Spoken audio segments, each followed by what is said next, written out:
ሜሪ ክሪስማስ አቤላ ቱ ዩ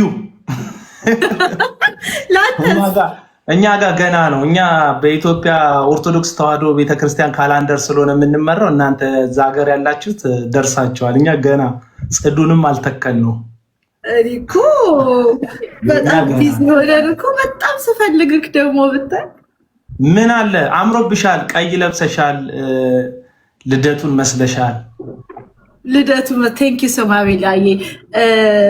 እንግዲህ እኔ ታውቃለህ፣ እኔ ቀንበር ያለብኝ ክርስቲያን፣ ቀንበሬ ብዙ ነኝ ታውቃለህ። ድካሜን እማምን ክርስቲያን ነኝ እኔ። ሁለት ቀንበር ስለሆነ ያለው ቀንበር ስትይ ሁላችንም ቀንበር ያስፈልጋል አይደል? የኔ ቀንበር ቀሊል ነው፣ ቀንበሬ ልዝብ ነው ተሸከሙ ስላለ ጌታ ይሄኛውን ቀንበር መስሎኝ ጥሩ ቀንበርም አለ፣ ደግሞ የሚያጎብጥም ቀንበር አለ። የሚያጎብጠውም አለብኝ አልዋሽም። የህይወት ድካም አለብኝ አልዋሽም። ሁላችንም አለብን። የሚለየው የአንቺ አደባባይ የህይወት ድካምሽን አለብኝ ብለሽ ታምኛለሽ። ሌላው ሰግጦ ራሱን ደመና ላይ ክንፍ አስቀምጦ እንደወረደ መልአክ ይተውናል። እንደዛ ነው። እና ትናንትና አንድ ወንድሜ ከኛ ህብረት አይደለሽም በጌታ አይደለሽም ብሎ በር ላይ ቆሞ አትገቢም ሲለኝ እኔ ደግሞ ገባለው በጌታ ነኝ። ገብቷል። እኔ በጌታ ነኝ እንጂ በህብረት አይደለሁም። እሱን አልዋሽም። ቤተክርስቲያን የለኝም፣ ግን ጌታን እኔ እወዳለሁ በጣም። ማለት ያለሱ ማንን አውቃለሁ? የትስ ሜጃል እና ሲነግረኝ ነበር። እና እችን ሰሞን ደግሞ አንድ ነብይም ህዝብን ጠርቶ በአንድ በአክሱስ ከቶ ሲረግጣቸው ነበር እና በሱም ግርግር ተፈጥሮ ነበር። የባሱን አልሰማው። ይሄ ያልሽውን ሰው ግን ቪዲዮ ሰርተሽበት ኮመንት አድርጌያለሁ። ማን እንደሆነ ግን አላውቅም ያለሽ እንደዚህ ማለት ኤሊ የምትባለዋን ልጅ በአራት ወይ ጋለሞታን በአራት በዓለም በመንፈሳዊ በአራት አይነት አማርኛ የሰደባት ልጅ ማለት ነው። ማለት ቪዲዮ አለ። የደቡብ አፍሪካ ወገናችን ማለት ነው። የደቡብ አፍሪካ ልጅ ነው እና ሰደበኝ። ምክንያቱም ምንድን ነው? በጌታ ነኝ ግን ቸርች አንሄድም ስላልኩ። ኦኬ፣ የሰራሽ ቪዲዮ ላይ ማለት ነው። ባለፈው እንደ የሆነ ቪዲዮ ሰርተሻል መሰለኝ፣ አይ ቲንክ ለሆነ ሰው ለዛ ቪዲዮ መልስ ሰጥቶ ነው። ብሎክ ስላደረኩት አላየውም። ከምንምም አትጎልም። አክሽን እሱም ይጎልበታል ብዬ አይደለም፣ ግን አንዳንድ ሰዎችን ባለማየት ጤናሽን መጠበቅ አለብሽ። ሳቃለክ ባለፈው ወንጌል ዋናቱ ይተከል ሲል አንድ ግለሰብ ይቅርታ ሄዶ የጠየቀ ግለሰብ እኔን ጌታን ወዳለው በማለቴ አትወጁም ብሎ እንትን ሲል ያ ገራሚ። ግን እኔ መልክ እችን ሰሞን ይሄ የሆነ ግርግር ተፈጥሮ የኛ ማለት ክርስቲያኖች ማለት ነው፣ ፕሮቴስታንቶች አገልጋዮች የሚሰድቡኝን ስድቦች እስከነ ቪዲዮቻቸው ልክላለሁ። በውስጥ መጥቶ የሚሰድቡኝ በዓለም ላይ ያለ ሰው እንኳን እንደዛ አይሳደብም። ምንጠብቃቸው ይሳደባሉ ብዬ ምንጠብቃቸው ወንዶች ሴቶችም እንደዛ አይሳደቡ። ደሴም ታይም ኦርቶዶክሶች ቆሞ ስንትና ቄስ ስንትና ምናምን ወንጌል ስርጭት በኢንቦክስ መጡብኝ እኔ ጋር። በህይወቴ የማልጠብቀው ነገር ኦርቶዶክሶች ወንጌል ስርጭት ሲወጡ ወደ ጴንጤ ዩዥሊ እኛ እነሱ ጋር እንሄደው እና ተሰበኩኝና ገረመኝ።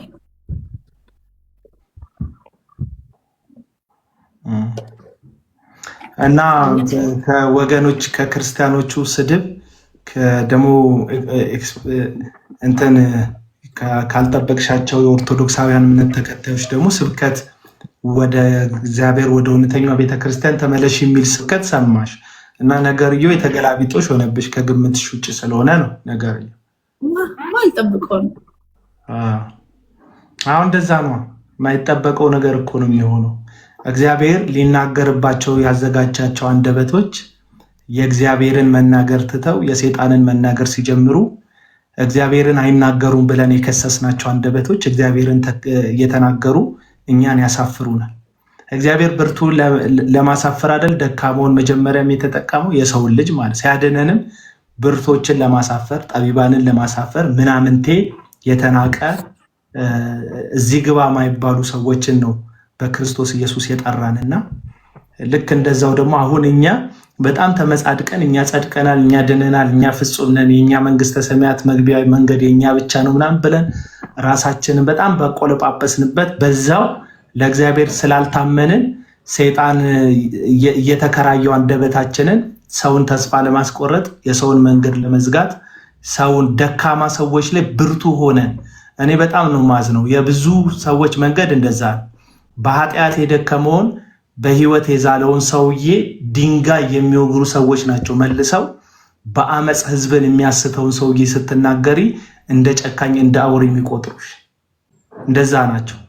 የደከመው ላይ ድንጋይ ይወረውራሉ፣ አሳቹ አውሬው ተኩላው ላይ ግን ምንም ርህራሄን ያበዛሉ ለነዚህ ሰዎች ማለት ነው። እና እኔ አሁን ባይዘው እኔ ትራዲሽናል ቸርች ሄዳለሁ። እሱን እኔ ከክርስቲያን ቅዱሳን ጋር ጉዳይ የለኝም። እኔ በጣም ወዳቸው ቅዱሳንን ግን አሁን ቤተክርስቲያን ሲሄድ ቲያትር ነው የሆነብኝ። ለምሳሌ ድመት ትፈወሳለች፣ ደቂቃ የጎደለው ደቂቃ ይጨመርለታል፣ ከሚስቱ ጋር ፍሬ ትበላለ፣ ፍሬ ይሸጣል፣ ሶፍት ይሸጣል፣ ውሃ ይሸጣል፣ ዘይት ይሸጣል። እንደዚህ አይነት እብደቶችን ኢንተርቴን ለማድረግ አልሄድም። በዛ ምክንያት ነው እኔ የማልሄደው እንጂ አዳዲሶቹ ቸርቾች ቲያትር ቤት ያጣነውን ትኬት ገዝተን መግባት ያቆምንበትን ቲያትር መድረኮቻቸው ላይ ስለሚያሳዩን ነው። ያው እነሱም ልዩነታቸው ከቲያትር ቤት በነፃ ያስገቡሻል፣ ከዛ በኋላ በአስራትና በመባ ያንጣጡታል የትኬት ክፍያው። አንድነታቸው ከቲያትር ቤት ጋር ደግሞ የሚያመሳስላቸው ነገር ምንድን ነው? ቲያትር ቤት የሚዘጋጀው ድራማ የሚዘጋጀው ጭውውት የመድረክ ላይ ጭውውት የሚሰነብተው የተመልካቾቹ ፍላጎት ያክል ነው። ተወዳጅ ከሆነ ሰዓት ይጨመርለታል፣ ጊዜ ይመረቅለታል። መድረክ ላይ አመትም ከአመትም በላይ ሊቆይ ይችላል እንደ ተወዳጅነቱ። ለምን? ህዝብን ስለያዘ ትኬት ስላስቆረጠ የቲያትር ቤቱን ገቢ ስላስቀጠለ የሰውን ፍላጎት ላይ ተመስርቶ ማለት ነው። ልክ እንደዛ ሁሉ አሁን ላይ እነማን ምን ቢነገራቸው ደስ ይላቸዋል የሚል የሰውን ልብ የማስደሰቻ ስለሆነ የአዳራሽ አገልግሎት በተለይ አሁን ሰሞኑን ጠፍቶ እናንተ ሀገር የመጣ ሰውዬ አለ፣ ጄፒኤስ የሚባል ሰውዬ እዚህ መንግስት ፍቼ ሰላሌን የተናገረውን ነገር ተመልክቶ መንግስት በህግ ቁጥጥር ስር ሊያውለው እንደፈለገ ሲያውቅ ያው ሰሞኑን አሜሪካ ስለነበረ ከወራት በፊት ቪዛውም ስላልተቃጠለ ደግሞ የዲፕሎማት ፓስፖርትም ስላለው ላጥ ብሎ አሜሪካ ሸሽቶ ሄዷል ሰውየው ማለት ነው። እሱም ነገር አለ እንግዲህ በይቅርታ እሱ ሰውዬ መድረክ ላይ ነው ድመት የሚፈወሰው። ካየሽ ድመት የሚፈወሰው እንዲህ ዝንጥ ብዬ የመጣሁት እንድታየ ነው፣ አትታይ የምትሉኝ ሰዎች እታያለሁ ይላል። ከዛ ገንዘብ ሰጣችሁኝ ባረክን የምትሉኝ ሰዎች እናንተ አይደሉም የምትባርኩኝ፣ በረከት ከካህን ነው የሚወጣው፣ እኔ ነኝ ካህኑ፣ እኔ ነኝ የምባርካችሁ እንጂ እናንተ አትባርኩኝም የሚል እኔማ የሚታሰር መስሎኝ ጨንቆኝ ነበረ። በነገርሽ ላይ እጅ ልጠይቀው ምንድን ነው የሚወደው ምግብ ብዬ ሳስብ አስራትና መባ ነው። በፖስታ ካልሆነ በአገልግል አይቀበልም ሰው። ምስር በስጋ መስሎኝ ቢታሰር አስራትና መባ ነው የሚቀበለን በጣቢያ መስኮት በኩል እንጂ እርግጠኛውን የምነግርሽ አገልግል ፍትፍት ምናምን አይቀበለን። ምክንያቱም መብላት የለመዱት እነዚህ ሐሰተኛ አገልጋዮች ያችን መቶ ሳህኗን እንዲይዙልኝ መጥ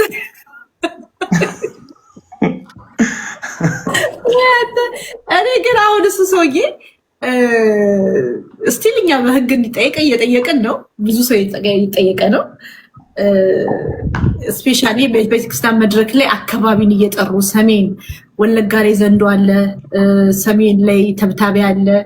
አሁን ደግሞ ፍቼ የጠንቋይ ሀገር ነው፣ ሰላሌዎች የጠንቋይ ሀገር ነው ያላቸው። እንዲህ ይባላል በቤተክርስቲያን መድረክ ነው። ቤተክርስቲያን የኃጢያን የወደቁ የደከሙ የተቸገሩ ሰዎች መጠለያ ነው። ሴፈስ ፕሌስ ነው አይደለ? እና ቤተክርስቲያን የተሰደዱ ሰዎች የሚገቡባት ቤተክርስቲያን አሁን አሳዳጅ ሊሆነች ገብቷል። በቃ መድረክ ላይ ማህበረሰብ ይሰደባል። አካባቢ ተጠርቶ ምንም ያላረጉ ህይወታቸውን እየመሩ ያሉ ሰዎች ይረገጣሉና በሱ በጣም እኔ ተከፍቼ ነበርና ይሄ ነገር እንደው አብያተ ክርስቲያናት ህብረት ያስተካክሉታል ብለህ ታስባለህ? አብያተ ክርስቲያናት ህብረት ብቻ አይደለም፣ በእርግጥ መንግስት ለሁሉም ሃይማኖት የመተንፈሻ እድል እንደሰጠ ይሰማኛል፣ ጣልቃ ላለመግባት በሰው እምነት ላይ ማለት ነው። ግን አሁን ቲክቶከሮች ከሚያደርሱት ውድመት የበለጠ እነዚህ ፊገር የሆኑ ማለት ዝም ብሎ ታብታብ አድርጉልኝ የሚል ፊገር ብቻ ሳይሆን ነብይ ፊገር፣ ሐዋርያ ፊገር፣ አፖስትልና እንትን አስተማሪ ከዛ ፓስተር ፊገር ከሌሎቹ እንትኖች ይበልጣሉ። ተጽዕኗቸው ስህተታቸውም ትውልድ ላይ የሚያመጣው ኢምፓክት ከእግዚአብሔር ቃል ጋር እየተለወሰ የሚቀላቀል መርዝ ስለሆነ ብዙ ሰዎች ያስታሉ እና ለሚናገሩት ነገር ተጠያቂ መሆን ቢችሉ ደስተኛ ነኝ። እኔ ለሚናገሩት ማለት ኃላፊነት ካልወሰደ አንድ ሰው ለሚናገረው ንግግር ትውልድ እንዴት ይማራል? እኔ ለምሳሌው ከሄኖክ ጂፒኤስ መድረክ ላይ ቆሞ ከሚያስተምረው የበለጠ አሁን ተጠያቂ ሆኖ የህግ የበላይነትን በሱ 14 ከዛ በገንዘብ መዋስ ይፈታ፣ ግን የህግ የበላይነት የተረጋገጠባትን ሀገር ለማየት በሱፍ የታነቁ ሽፍቶችን መንግስት በተቻለው መጠን በህግ አግባብነት ከህገ ወጥ በሆነ መንገድ አይደለም አንቀጽ ተጠቅሶ ጠበቃም ሆነ አቃቢ ህግ ቆሞ ፍለፊት ማንም ከህግ በታች እንደሆነ የሚታይበት አንድ መንገድ ቢሆን ጥሩ ነው ብዬ ነው ማስበው። አሁን እንዲታሰር ስለምፈልግ ምናምን የሚመስለው ሰው አለ። አይደለም እስካሁን እሰሯቸው ምናምን ብዬ አላውቅም። እኔ የህግም ጩኸት ጩኸ አላውቅም። እና እንደዚህ አይነት ንግግር ግን አንድ አካባቢን የሞቀት አሁን ጆሲ የሚባል አለ። ጆሲ የሚባል ነብይ ነኝ የሚል አንድ ጀማሪ ገማች አለና እሱ ሰውዬም እንዲሁ ሰሜን አካባቢ ዘንዶ ብሎ የጠቀሰው ልጅ ማለት ነው። የሰሜን አካባቢ ዘንዶ አለና ሰሜን አካባቢ የሚጎበኘው አክተሮች ሲመጡ ታዋቂ ሰዎች ሲመጡ ወደዛ የሚሄዱት ወደ ይመስላል ግብር ለመገበር ነው። ኢሜጁን የሚያጠፋ ነው፣ የሀገር ኢሜጅ። አሁን ለምሳሌ ሰሜን የኢትዮጵያ አንዱ አካል ነው። እኛ ሀገር የሚጎበኝ ነገር የለም እንዴ ይላል ይሄ ልጅ። ከሰሜን ውጪ ሀገሬ ብሎ የሚያስበው የራሱ ሀገር አለ። እኛ የምናቃት ሀገር አንድ ኢትዮጵያ ነው የምናቃት። ሰሜን አላት፣ ደቡብ አላት፣ መሀል አላት፣ ግራ አላት፣ ቀኝ አላት። እኛ የምናቃት ሰፊ ሀገር ነው ያለ የኛ ሀገር ኢትዮጵያ ማለት ነው። እና ይቺ ኢትዮጵያ እንትን ያስተጋባል ሚት አደርጋለሁ።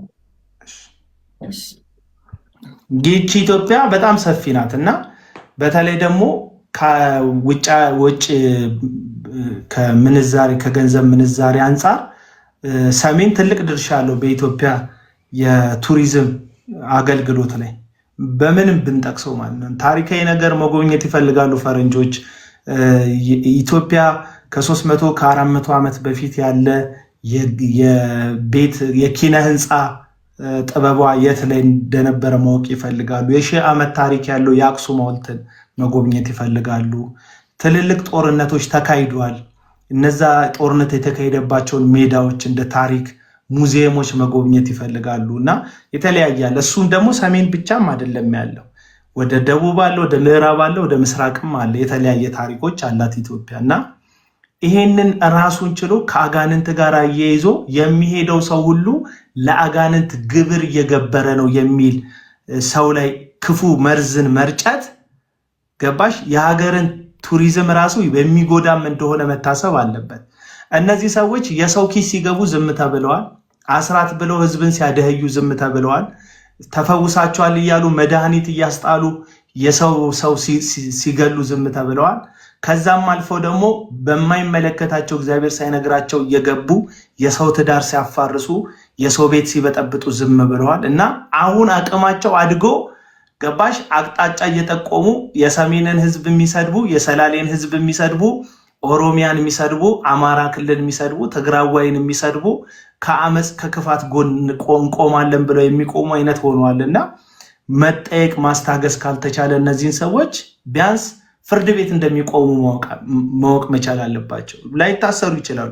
ክርክር እኮ ሊያሸንፉ ይችላል። አሁን ሄኖክ ጄፒኤስ ተከሶ ቀርቦ የእሱ ጠበቃ አሳማኝ ነገር አምጥቶ አይ እንደዛ አይደለም ያለው ብሎ ካሳመነ ፍርድ ቤት እኮ በሰላም ሂድ ሊለው እኮ ይችላል። አናቅም የህግ አፈጻጸሙን። እኛ ገብተን ይታሰር ይሞት እያለን አይደለም። አትሊስት ግን ሰው በህግ መጠየቅ አለበት።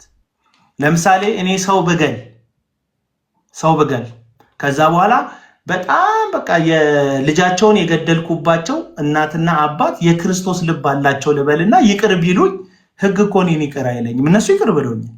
ህግ ግን ይጠይቀኛል፣ የራሱ መጠየቂያ መንገድ ስላለው። የሰላሌ ህዝብ ቂመኛ አይደለም። ይሄን ሰውዬ ይቅር ይለዋል። አሁን እንዲጠይቀው የምንፈልገው የሰላሌ ህዝብ ሳይሆን ህግ እንዲጠይቀው ነው የምንፈልገው። የሰላሌ ህዝብ ምህረት ያደርግለታል። ገባሽ? ለምን ማንም ሰው ላይ ቂም የሆነ አካባቢ እንዲይዝበት አንጠይቅም። የሰላሌም ህዝብ ቂመኛ ነው ምናምን አንልም። የምህረት ልብ አሉ። በባህሉ በኦሮሞ ባህል ወግ ይቅርታ ሊያደርግለት ይችላል። ህግ ግን በህግ አግባብ ሊጠይቀው፣ ያንንም የክስ ማቅለያ ተደርጎ ሊታይለት ይችላል። እንደ ክስ ማቅለያ ህዝቡ ምህረት አድርጎለታል ተብሎ ማለት ነው። ግን ህግ ሊጠይቀው ይገባል። 2 ቀንም 3 ቀንም ሰው ፍርድ ቤት ሲቆም ነፍስሽ ትረካለች። ለምሳሌ እኔን እንዳገተ የተጠረጠረው ግን እኔ እርግጠኛ የሆንኩበት ያ አጋቼ ፍርድ ቤት ቀርቧል። ገባሽ? በ150 ሺህ ብር ዋስ ነው የወጣው። ተፈቷል አይደል? 16 ቀን የታሰረው በ150 ሺህ ብር ዋስ ነው የወጣው። እና ይኸውልሽ እኔ ነፍስ ውስጥ ፖሊስ ስለያዘው ፌደራል ፖሊስ ስለያዘው ከዛ ፍርድ ቤት ስለቆመ የፍትህ እርካታ እንደተሰማኝ ታውቂያለሽ? ኦኬ። የፍትህ እርካታ አሁን ታስሮ ምናምን እንዲፈረደበታል ልጆች አሉት ምናምን መቀመቅ እንዲወርድም አልፈልግም። አንድ ሰው ታስሮ እንዲበሰብስ አልፈልግም። ይሄ እንደዚህ አይነት ሜንታሊቲም የለኝም። ግን አንድ ቀን ፍርድ ቤት ሰው ሲቆም ፍትህ ውስጥ ይረካል። ቤተሰብ ልጁ የሞተበት ቤተሰብ ገዳዩ ተይዞለት ፍርድ ቤት የቀረበ ቤተሰብ እና ገዳዩ ያልተያዘ ቤተሰብ እኮ አንድ አይነት አይደለም። ፍትህ ሰዎችን ያረጋጋል፣ ያረካል። ለዚህ ነው እግዚአብሔር የፍትህ አምላክ የሆነው። አንዳንድ ጊዜ ይዳኘንና ያረካናል፣ ውስጣችንም በሰላም እንዲቆይ ያደርገዋል። እና ሁልጊዜ ፍትህ ለሰው ልጆች እርካታን ይሰጣል። ለዛ በፍትህ የተሰደብን የሚሉ አካሎች መርካት አለባቸው ብዬ አስባለሁ። አንዳንዶች ይላሉ ይቅርታ ጠይቁ የለ እንዴ? ከይቅርታ በላይ ምን አለ? እስቲ ሂድና አንገት ቁረጥና ከዛ ይቅርታ ይሄን አንገት መስሎኝ አይደለም ጎመን መስሎኝ ነው የቀነጠስኩት በልና ይቅርታ ጠይቅ። ከዛ ዝም ትባላል። በዚህ በኦሮሚያ ቱሪዝም ላይ በጣም ብዙ ስራ ተሰርቷል። ሰላሌን ቪዚት እንዲደረግ ሰላሌን አካባቢ ብዙ የባህል ኢቨንቶች አሉና እሱንም ሰዎች ቪዚት እንዲያደርጉ ብዙ ስራ ተሰርቶ ያንንም በዜሮን ያባዛባት የኦሮሚያ ቱሪዝም ኮሚሽኗን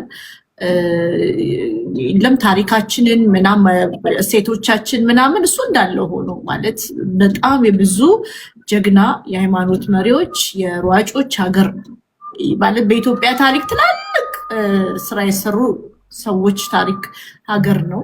የውብ ህዝብ ሀገር ነው። ከዛም በተጨማሪ ደግሞ ሰላሌ ቪዚት ሰላሌ እንደውም ቪዲዮዎች ፖስት ነበረ። በጣም የኦሮሚያ ቱሪዝም ቢሮ ብዙ ስራ ሰርታለች።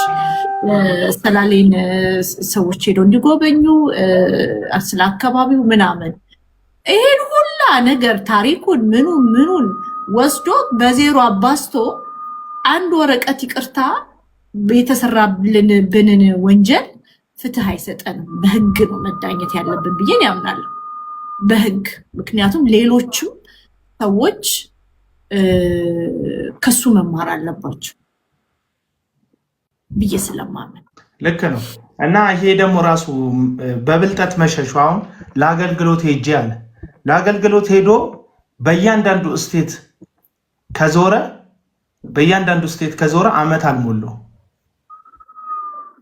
ወር አልሞላውም። ይሄ ሰውዬ በየስቴቱ ከዞረ አሁን የሄደው ለአገልግሎት እንደሆነ እንዴት አገልጋይ ይዋሻል?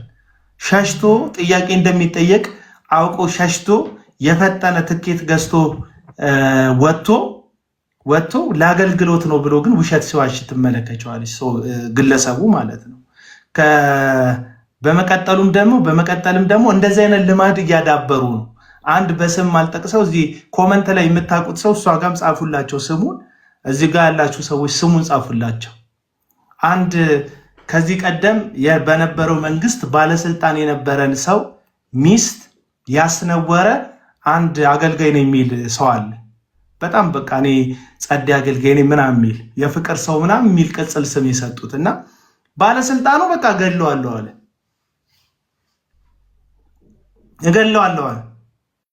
የፍቅር ሰው ሚስቱን ያለችው ኖ አይደለም። የፍቅር ሰው ይሉታል እንደ ቅጽል ስም በይው እና ከሚስቱ ውጭም ስለሚሄድ ነው መሰለኝ የፍቅር ሰው የሚሉት። በቃ ፍቅሩ ለሁሉም ነው የሚፈሰው ሰውየው ሞልቶት ፈሰሰ። እሺ ከዛ አምልጦ ሄደ። ባለስልጣኑ ፈልጉት ድንገት አምልጦ አሜሪካ ገባ። ከዛ ሽማግሌ ላከ። ሄኖክም ያንን ሊያደርግ ነው ሄደው። ምን ያደርጋሉ? እዚህ ወንጀል ይሰራሉ፣ የሆነ ነገር ያደርጋሉ። ከዛ አሜሪካ ይሸሹና የሽማግሌ ናዳ ይልካሉ፣ ባለስልጣን ይልካሉ።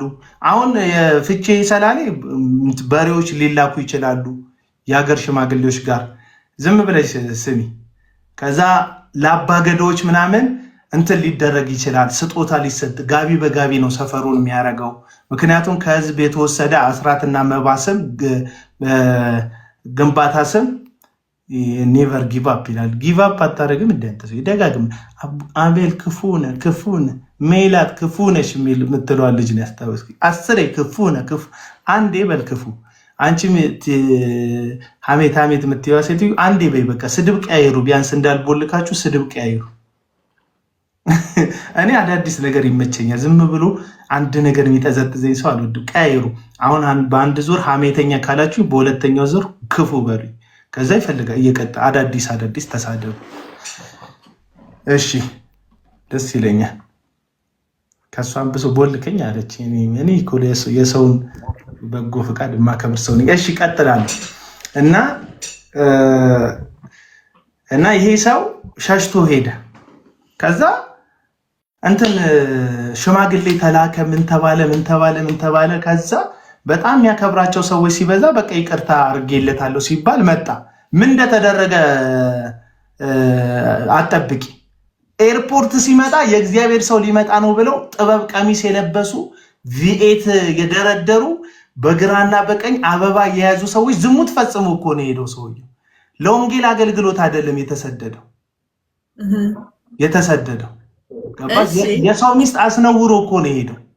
ከዛ እናቴ ስሙን እየጻፉት ነው አንዳንድ ሰዎች ያውቁታል ታሪኩን ማለት እና ከዛ የእግዚአብሔር ሰው ናን ተብሎ እናቴ ወደዚህ እያሉ በክላክስ ታጅቦ በምናምን የእግዚአብሔር ሰው አይደለም የተመለሰው፣ እርኩስ ሰው ነው የተመለሰው። ትዳሩን ያረከሰ ሰው ነው የተመለሰው።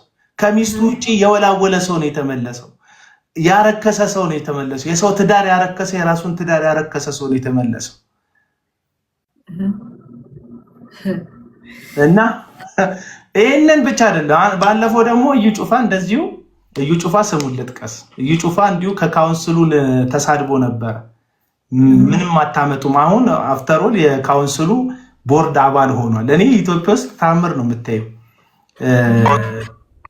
ታምራት ይቅርታ አቤላዬ፣ ዶክተር ግርማ ይባላል። ካናዳ ሀገር የሚኖር ነው። ፒኤችዲ ዶክተር፣ አገልጋይም ነው፣ በጌታ ነው፣ ወንድማችን ነው። ስለ አሁኑ ነገር ብዙ እየሰራ ስላለን ያስገባት እና ሶስታችን እንድንወያይ ችግር የለውም። እና እንዲሁ ካውንስሉን ሰደብ። አፍተሮል አሁን የካውንስሉ ቦርድ ሜምበር ሆኗል። ፔንቴኮስታል በሚባል ምክትል ፕሬዚዳንት ሆኖ ማለት ነው። ምክትል ፕሬዚዳንት የነበሩ ሰዎች በስልጣን መፈንቅለ መንግስት ተደርጎብን ነው እንጂ ሳይነገረን ነው ከስልጣናችን ይወረድ ነው ብለዋል። እና የፔንቴኮስታሉ ዋና ፕሬዚዳንት ፓስተር እሸቱ የሚባሉ ሰው ቢሮ እንኳን የላቸውም። እዚህ አገር ቤት ውስጥ ማህተቡን ኪሳቸው ውስጥ አድርገው የሚዞሩ ሰው ናቸው። በሳቸው ነው እንግዲህ ምክትል ፕሬዚዳንት ተደርጎ ቢሮ ለሌለው ተቋም ምክትል ፕሬዚዳንት ተደርጎ ከዛ የቦርድ ሜምበር አባል የሆነው እና ከቦርድነቱ በፊት ካውንስሉን ሰድቦ ተከሶ ነበር። ይሄ የወጣ ኦፊሻል የወጣ ክስ አይደለም። ተከሶ ነበር እና ትዝ ይልሻል ደቡብ አፍሪካ እንትን አውሮፓ ሄዶ ነበር እዩ ጩፋ ሲያስጎበኘን ነበር። እነ ጳውሎስ የታሰሩበት ጠባብ እስር ቤት ይሉናል። ሳክስ ይኸውልሽ እነ ጳውሎስ ጠባብ እስር ቤት ከታሰሩ ክርስትና እኮ 2000 ዓመት 1000 ዓመት ካለፈው በኋላ ላይፍ ስታይሉን እኮ አይቀይርም። አንተን የቅንጦት ህይወት ውስጥ እኮ አያመጣ። ኢየሱስ በዓለም ሳላችሁ በእኔ ካላችሁ መስቀሌን ከተሸከማችሁ እኔን ዓለም አልተቀበለችኝም እናንተም ዓለም አይቀበላችሁም ብሏል። ዓለም ከተቀበለች እኮ አገልግሎት ጥያቄ ውስጣል። ሚነዱልህ እንደ ከብት ሚነዱልህ ምእመናን ምታፈራ ከሆነ እኮ ኢየሱስ ክርስቶስን አልሰበክም ማለት ነው ለሰዎቹ። እና ስለ እስር ቤቱ ጥበት ምናምን ይነግረናል። ቪዲዮዎቹን ወደኋላ መልሳችሁ ይዩትም። እና ያኔ እዛ አውሮፓ ሀገር የሄደው አገልግሎት ተጋብዞ አይደለም። ምን ብሎ ነው እሱ የዋሸው? ቸርች ልከፍት ነው አውሮፓ ሄደ ቸርች ከፍተ በምን ልታገለግላቸው? በካራቴ ልታገለግላቸው? በምን ልታገለግል? ዘይት ስቲከር ፎቶ ለጥፈ 1000 እና 2000 ፓውንድ ልትሸጥላቸው ነው? በምን ልታገለግላቸው? ከዛ ይኸውልሽ ሽማግሌ ተላከ ካውንስል ቢሮ ውስጥ በንብርክክ ሽማግሌዎቹ ምናምን በንፉቅቅ ሄደው እባካችሁ በቃ ምህረቴ እድል ይሰጠው፣ ይቅርታ ይጠይቃል፣ መግለጫ ይሰጣል። በቃ እሱም እንደዛ ተብሎ በምህረት ነው የገባው። ይኸውልሽ መማፀኛ ከተማቸው ናት አሜሪካ። አሁን በሄኖክ አንደርስታንዲንግ ፍቼ ሰላሌ የጠንቋይ ሀገር ነው፣ የመተተኛ ሀገር ነው በሱ እሳቤ ፍቼ ሰላሌ። አሜሪካ ግን ጠንቋይ የለም። 15ኛ 16ኛ 27ኛ ህንፃ ላይ በካርታ መጠነቁሏ ዘመናዊ ጠንቋይ ከዘመናት በፊት ኢየሱስ ክርስቶስ እንደ መብረቅ ሲወድቅ አየሁት ካለው ሰይጣን ጋር የተጣለ ሰይጣን እንዳለባት አያስብም።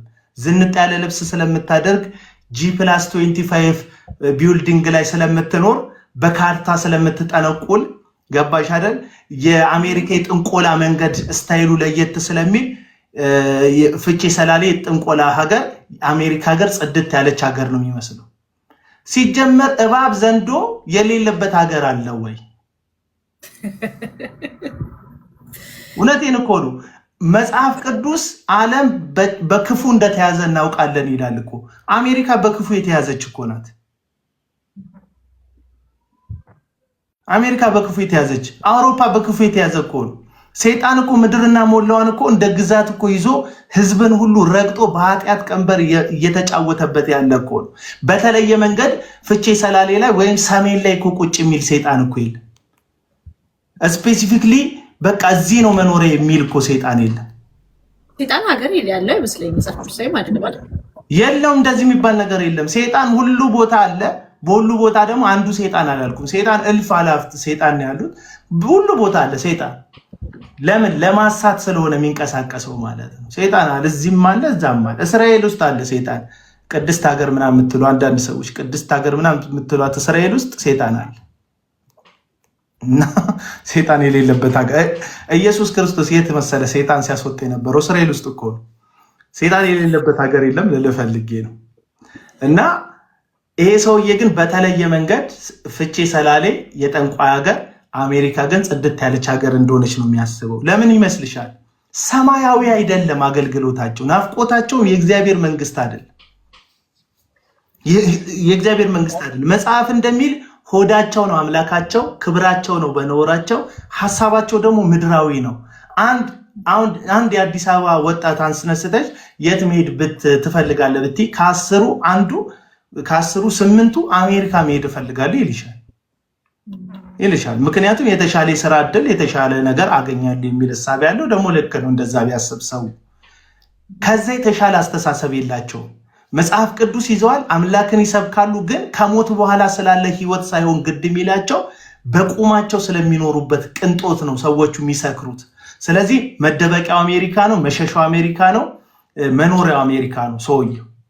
ተረዳሽኝ አይደል? እና ልክ ቅድም ያልኩሽ የባለስልጣን ሚስት ያስነወረው ሰው አሜሪካ ሄዶ ሽማግሌ እንደላከው፣ እዩ ጩፋ አውሮፓ ሄዶ ሽማግሌ እንደላከው፣ እንደዚሁ ደግሞ ጄፒኤስ አሜሪካ ሄደው ለአባገዶች ለፍቼ ሰላሌ ሽማግሌዎች ለተለያዩ አባቶች ሽምግልና ከላከ በኋላ ከተለማመጠ በኋላ አገር ውስጥ ለመግባት ነውና እኔ የሚያሳዝነኝ ግን ልክ እንደ ባዩሽ ያሉ ሰዎች ናቸው። ልዕልቲ ባዩሽ ኮላተራል ዳሜጅ በቃ እሷ ምስኪኗ የትም መንቀሳቀስ ማችሏ ተነግሯት ቢሃይንድ ሲን እንዲበይ ተብላ ምስኪንየዋ እሷ የሁሉም ገፈጥ ቀማሽ ትሆናለች ማለት ነው። በጣም በቃ የሚያሳዝነኝ ይሄ ነው። ሪያሊቲውን ሰው መቀበል አይፈልግም። ስለ ብልጽግና ይሰብኳችኋል፣ እግዚአብሔር ይባርካል ይሏችኋል። ብቸኛ ተባራኪ አዳራሽ ውስጥ ግን መድረክ ላይ ማይክ የጨበጠው ሰውዬ ነው። ሪያሊቲ ትባረካለህ፣ ገንዘብ ስጥ ይላል፣ የሚባረክም የወስደው እሱ። በትክክል አንዷ ፓስተር ሜርሲ ትባላለች፣ እኛ አካባቢ ነበረች እና ምን አለች? ዚያትላ ነው ያለችው ማለት ነው። እናንተ ከተማ ነው ያለችው። እኛ ሰፈር ነው የመጀመሪያ ቸርቻቸውን እንትን ያሉት የከፈቱት እና እንደ ድንገት እቃ ሲያወርዱ እኔ በልጅነት ጊዜ ላይ ወንበር አውርጄላቸዋለሁ ገና ቸርች ሳይጀምሩ ማለት ነው። ከመኪና ላይ ወንበር ካወረዱላቸው ሰዎች መካከል አንዱ ነኝ እና ምን አለች ባለፈው አንድ እንትን ላይ አስራት ኢንሹራንስ ነው አለች።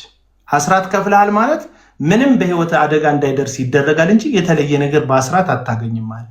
ኤክስትራ ነገር ከፈለግ ኤክስትራ ለእግዚአብሔር መስጠት አለብህ አለች። እግዚአብሔር ምን አይነት አምላክ እንደሆነ እንደሚያስቡ አይተሻል። እግዚአብሔር ልክ የሴኩሪቲ ካምፓኒ እንዳለው ነው እነዚህ ሰዎች የሚያስቡት። ከዛ አሜሪካ ሲስተም ገብቶላት ነው። አዎ የሴኩሪቲ ካምፓኒ አለው። ከዛ የሆነ ኢንሹራንስ አለው። የላይፍ ኢንሹራንስ ከከፈልሽ ወይ አደጋ ስትደርስብሽ ወይ ስትሞች ብቻ ነው ብር የሚሰጥሽ አይነት ነገር ነው። በቃ ለዛ ብቻ በቁምሽ እያለ ገንዘብ መቀበል አትችይም አይነት ነገር ነው እና እግዚአብሔር አስራት ስንሰጠው ነው የሚጠብቀን የሚል ትምህርት ነው የሚያስተምሩት እነዚህ ሰዎች። ጓደኞችሽ አለች በብልጠቷን ብልጠት ጓደኞችሽ ነይ እንዝናና ካፌ ቢሉሽ አይ መክሊትሽን ሊያስጥሉሽ ነው፣ ታቦትሽን ሊያሰብሩሽ ነው። ምን እያለች መሰለሽ? የሻይ ቡናውን ስጪ እያለች ነው መዝናናቱን ትተሽ። እሷ ካፌ ለካፌ ሆቴል ለሆቴል ነው የምትዞሩ፣ በጣም ትልልቅ ሆቴል ነው የምትዝናናው። እሷና ቤተሰቦቿ በጣም ብዙ ሰዓት ብዙ ገንዘብ ያወጣሉ። ግን ምዕመኑን ምን ብላ ትሰብካለች? አስራታችሁ ኢንሹራንሳችሁ ብቻ ነው። ከዛስ ኤክስትራ መኒ ስትሰጡ ደግሞ የሻይ ቡናውን ስትከፊ ደግሞ እግዚአብሔር ይባርክሻል የሚል እና የኛ እግዚአብሔር እንትን ቶምቦላ ሎተሪ አይደለም፣ ካልቆረጥክ አይደርስም የሚል አምላክ አይደለም ያለ። ቶምቦላ ሎተሪ ካልቆረጥክ ቆርጠህም እደኛ ካልሆንክ አይደርስም ነው የሚልክ ቶምቦላ ሎተሪ። እግዚአብሔር ግን ገባ ሳትጠይቀው መጽሐፍ ቅዱስ ሲናገር ምህረት እንኳን ለወደደ ለሮጥ አይደለም ይላል እኮ። ምህረት በጣም ተገብቶን አሁን አንዳንድ ሰዎች ይመስለናል ሃይማኖተኛ ስንሆን መጽሐፍ ቅዱስን ስንይዝ ኢየሱስን መውደድ በውስጣችን ሲኖር ከሌላው ከጓደኞቻችን በተለየ መንገድ እግዚአብሔርን ስለምናፈቅረው ይመስለናል እኮ። አይደለም። እግዚአብሔር ራሱ ነው ያንን ፍቅር ያደረገብን ያንን መነሳሳት ውስጣችን የከተተው እንጂ እኛ ማነን? የወደቅን ከእግዚአብሔር የተጣላን ሰዎች እኮ ነን። እስቲ ቆይ ዶክተር ግርማ ሐሳብ ዶክተር ግርማ እንደምን ዋላችሁ? ልዕልቲ ሰላም ዶክተር፣ እንኳን ደህና መጣ። እንኳን ደህና መጣ። ቅድም ይቅርታ ምናምን እያልኩኝ እጽፍብህ ነበርና ምጽፈው ግን አንተ መቃወም ሳይሆን ይቅርታ አያስፈልግም የሚል ነገር ለማለት ፈልጌ ነው። ምናልባት እንትኑን አይተህ ከሆነ አይ ቲንክ ታች ያሉት ሞዴሬተሮችም ሚውት አድርገው የነበረ በኋላ በውስጥ ሚውት አድርገው የነበረ አቤት ብዬ ነው የተከፈተልኝ በሩ። ቴንኪው ልዕልቴ። ቅድም ያልከውን መረጃ ልሰጥ ይፈልጋለሁ። እዛ ላይ አንደኛ አንዳንድ ቃላቶችን እሱም ለማምለጥ የሚሞክራቸውን ነገሮች አይቻለሁ። ሰሜን አሜሪካ ልዕልቲ ለሄኖክ ቪዚት ደርሶት አይደለም፣ ኢንቪቴሽን አልተላከለት። መረጃ አለን። ይሄ ኢንቪቴሽን ተልኳል ከተባለ የአሜሪካ ኤምባሲ መንግስት መርምሮ ማግኘት ይችላል። ኢንቪቴሽኑን የላከ የትኛው ቤተክርስቲያን ነው የሚለውን ደብዳቤ ልከናል ወደ ኢትዮጵያ። እኛ ተጠይቆም ነበር እዛ ያሉት የህግ ሰዎች። የአሜሪካን ኤምባሲ ኢንቪቴሽኑ ተልኮ ከሆነ የአሜሪካ ኤምባሲ አለው ማለት ነው። አሜሪካ ኤምባሲ የለውም። ነገር ግን ምን አለው? ከዚህ በፊት ተመልሶ ውጭ ሀገር ተመላልሶ ስለሚያገለግሉ የረጅም ጊዜ ቪዛ አላቸው። የሁለት ዓመት አይ ቲንክ ቪዛ ስላላቸው ቪዛ አላቸው ማለት ያለምንም ኢንቪቴሽን ኤኒ ታይም ተነስቶ መሄድ ይችላሉ። እና ኢሚዲየት ኤመርጀንሲ ቲኬት ገዝቶ ነው የመጣው። ቲኬቱ መጣራት ይችላል። አስቸኳይ ጊዜ ነው የገዛው። ቲኬቱ የተገዛበት ቀን ቲኬቱ ተይዞ ጠለቅ ያለ ምርመራ ሊደረግበት ይችላል። አያመልጥም ሰውየው።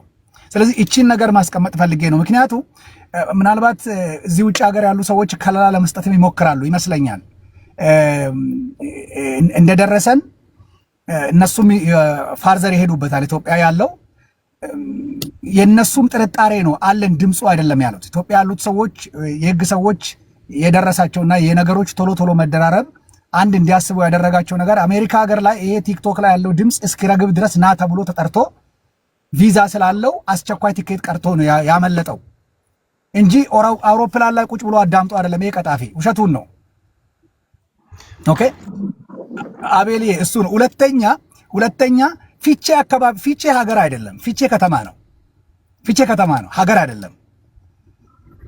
ስድቡን የወረወረው የሰላሌ ኦሮሞ ላይ የሰላሌ ሀገር ነው ያለው። ኢንፋክት ኦሮሞ ብቻም ላትለውም ትችላለህ። ሰላሌ ሀገር ብዙ ብሔር ብሔረሰቦች ይኖራሉ። ሰላሌ ሀገር ነው ያለው። ግስ ሲናገር ምንድነው ማለት ፊቼ አካባቢ ይልሃል። ፊቼ ከተማ እንጂ ሀገር አይደለም። ፊቼ ከተማ ናት። ጠበብ ማድረግ ይፈልጋል። ገባህ? ጠበብ ካደረገ እዛ አካባቢ ያሉ የሱ ጀሌዎች ካሉ ገንዘብ ይላካል። አሜሪካ ተቀምጧል፣ ብር ይሰበሰባል። ቅድሚያ ሽማግሌዎችና ዳጎስ ያለ ገንዘብ ላክ ይደረግና የፊቼ ከተማ አስተዳደሮች ይያዛሉ በገንዘብ። ይሄ እነሱ ካልኩሌሽን ነው። የፊቼ ከተማ አካባቢ አስተዳደሮች በገንዘብ ከያዘ በኋላ ነገሮች ረዘብ ይላሉ። የፊቼ ከተማን አስተዳዳሪ ይዝና ወደ ኦሮሚያ ክልል ይሄዳል። ወደ አዲስ አበባ ክልል ከተማ አስተዳደር ይመጣና ነገሮች ረገብ ሲሉ ለይቅርታ ተዘጋጅቶ ካሳ ከፍሎ ለማብረድ ለመዘጋጀት ነው አሜሪካ የመጣው። ይሄ ቀጣፊ ለዝግጅት ነው የተመጣው። ይሄ በግልጽ ሊታወቅ ይገባል። ይሄንን ነው ለማረጋገጥ ከተፈለገ የትኛው ቤተክርስቲያን ናት ኢንቪቴሽን የላከችው? ኢንቪቴሽኑ በዚህም ሰዓት አንዳንድ ጊዜ ምን ይሆናል መሰል አቤሌ፣ ከዚህ በፊት የነበረ ኢንቪቴሽን ኮት ሊያረጉልም ይችላሉ። ኢትዮጵያ ግን እንዲህ ነው የምታደርገው። የተደረገ ከዚህ በፊት የነበረ ኢንቪቴሽን እንኳን ደርሶት ቢሆን የፕሮግራሙ ጊዜና ዓላማ ተጠቅሷል እዛ ደብዳቤ ላይ። ያ ጊዜና ደብዳቤ የትላንትናውን የሄኖክን ከአገር መፈርጠጥ ፕሮግራም ያካትታል የሚለውን ታጣራበታለህ። አመልጥም። ገባህ? ካልኩሌሽኑ በዚህ ደረጃ ህዝብን መናቅ ተገቢ አይደለው። ለዚህ ነው ይህን ሰውዬ ፈልጎ አፈላልጎ ጠንከር ያለ የህግ አለንጋ እንዲገርፈው ማድረግ የሚጠቅመው። እንደሱ አይነት የትምህርት ቤት እንደተማሩ የማይታወቁ ሰዎች ከዚህ በኋላ በኢትዮጵያ ህዝብ ላይ መሳለቃቸውን እንዲቆሙ ያደርጋል። ይሄ ትልቅ እንትን ነው እና ይሄንን መጠቆም ፈልጌ ነው። ግብዣው ቪዛው የ2 ዓመት የ3 ዓመት ሊኖራቸው ይችላል። ሞስት ፕሮባብሊ የ2 ዓመት ነው የሚኖረው። በዛ ነው የተነሳው። ግብዣ አልደረሰው ነገሩ ሲሆን ብትሄድ ይሻላል ተብሎ ተመክሮ ነው። እዛ ያሉ ልመክረውን ሊሆን ይችላል። ከዚህ ጋር ተመቻችቶ አንድ ላይ ሆነው ሰውየውን አውጥተውታል ቲክቶክ ላይ ያለው ነገር እንዲበርድ። ስለዚህ ቪዛውም ይሄንን ይመስላል። አይ ኢንቪቴሽን ነበረ ከተባለ የአሜሪካ ኤምባሲ ኢትዮጵያ አለ፣ ዶክመንቱ መመርመር ይችላል። የፊቼ ከተማን በተመለከተ የፊቼ ከተማ እንጂ ሀገር አይደለች። የሰደበው የሰላሌን ኦሮሞ ህዝብን ነው። ሁለተኛ በቋንቋ እንደተሸወደ አድርጎ እንደተተረጎመበት አድርጎ መናገር ይፈልጋል። አይደለም፣ ሙሉ እንደወረደ ያለ አንዳች ኤዲቲንግ ቃሉን ሰምተነዋል። ምንም ኤዲቲንግ አያስፈልገውም፣ ትርጉምም አያስፈልገውም። ቃሉ ቁልጭ ብሎ ተቀምጦ የጠንቋይ ሀገር ነው፣ ሀገሩ የጠንቋይ ሀገር ነው የሚለው፣ ሀገሩ የመተተኛ ሀገር ነው የሚለው። ይሄን ወዴት ነው የምትተረጉመው? ምንም እኮ ትርጉም አያስፈልገውም። ራሱ የተቀመጠ ቃል፣ ይሄ ከሱ ውስጥ የወጣ ቃል። ስለዚህ ይሄ ነው።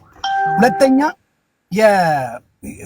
እኔ ለሰውየው እና እንደዚህ ለሚያሽከረክሩት ሰውየው ለሚመሩት ሰዎች እኔ እሱም ብሆን ራሱን ሄዶ ለህግ መስጠትና ህግ አስፈላጊውን የሚገባውን እርምጃ እንዲወስድበት ቢያደርግ ለራሱም ለቤተሰቡም ለወደፊቱ የሚጠቅመው እሱ ብቻ ነው። ሌላ ነገር የሚያዋጣው አይመስለኝም። ለምን መሰለ? ገንዘብና ጉቦ በገንዘብ ከሚደለል የህግ ሸፍጥ ሊያስመልጥ ይችል ይሆናል። የዋስ መብት ይከበር ተብሎ ቤት ልትቀመጥ ትችል ይሆናል በገንዘብ አምልጠህ። ነገር ግን ማህበረሰቡ አሁን ካለበት ሁኔታ አታስመልጠውም፣ አታመልጥም። በጠበቃ እጅ ያለውን በገንዘብ ልትሸውደው ትችላለህ። እንደ ማህበረሰብ እጃችን ላይ ያለውን አለንጋ ግን አታመልጥም። ስለዚህ አዋጣም በገንዘብ መሮጥ። ምክንያቱም ይሄ መንግስት ስራውን ነው የሚሰራው።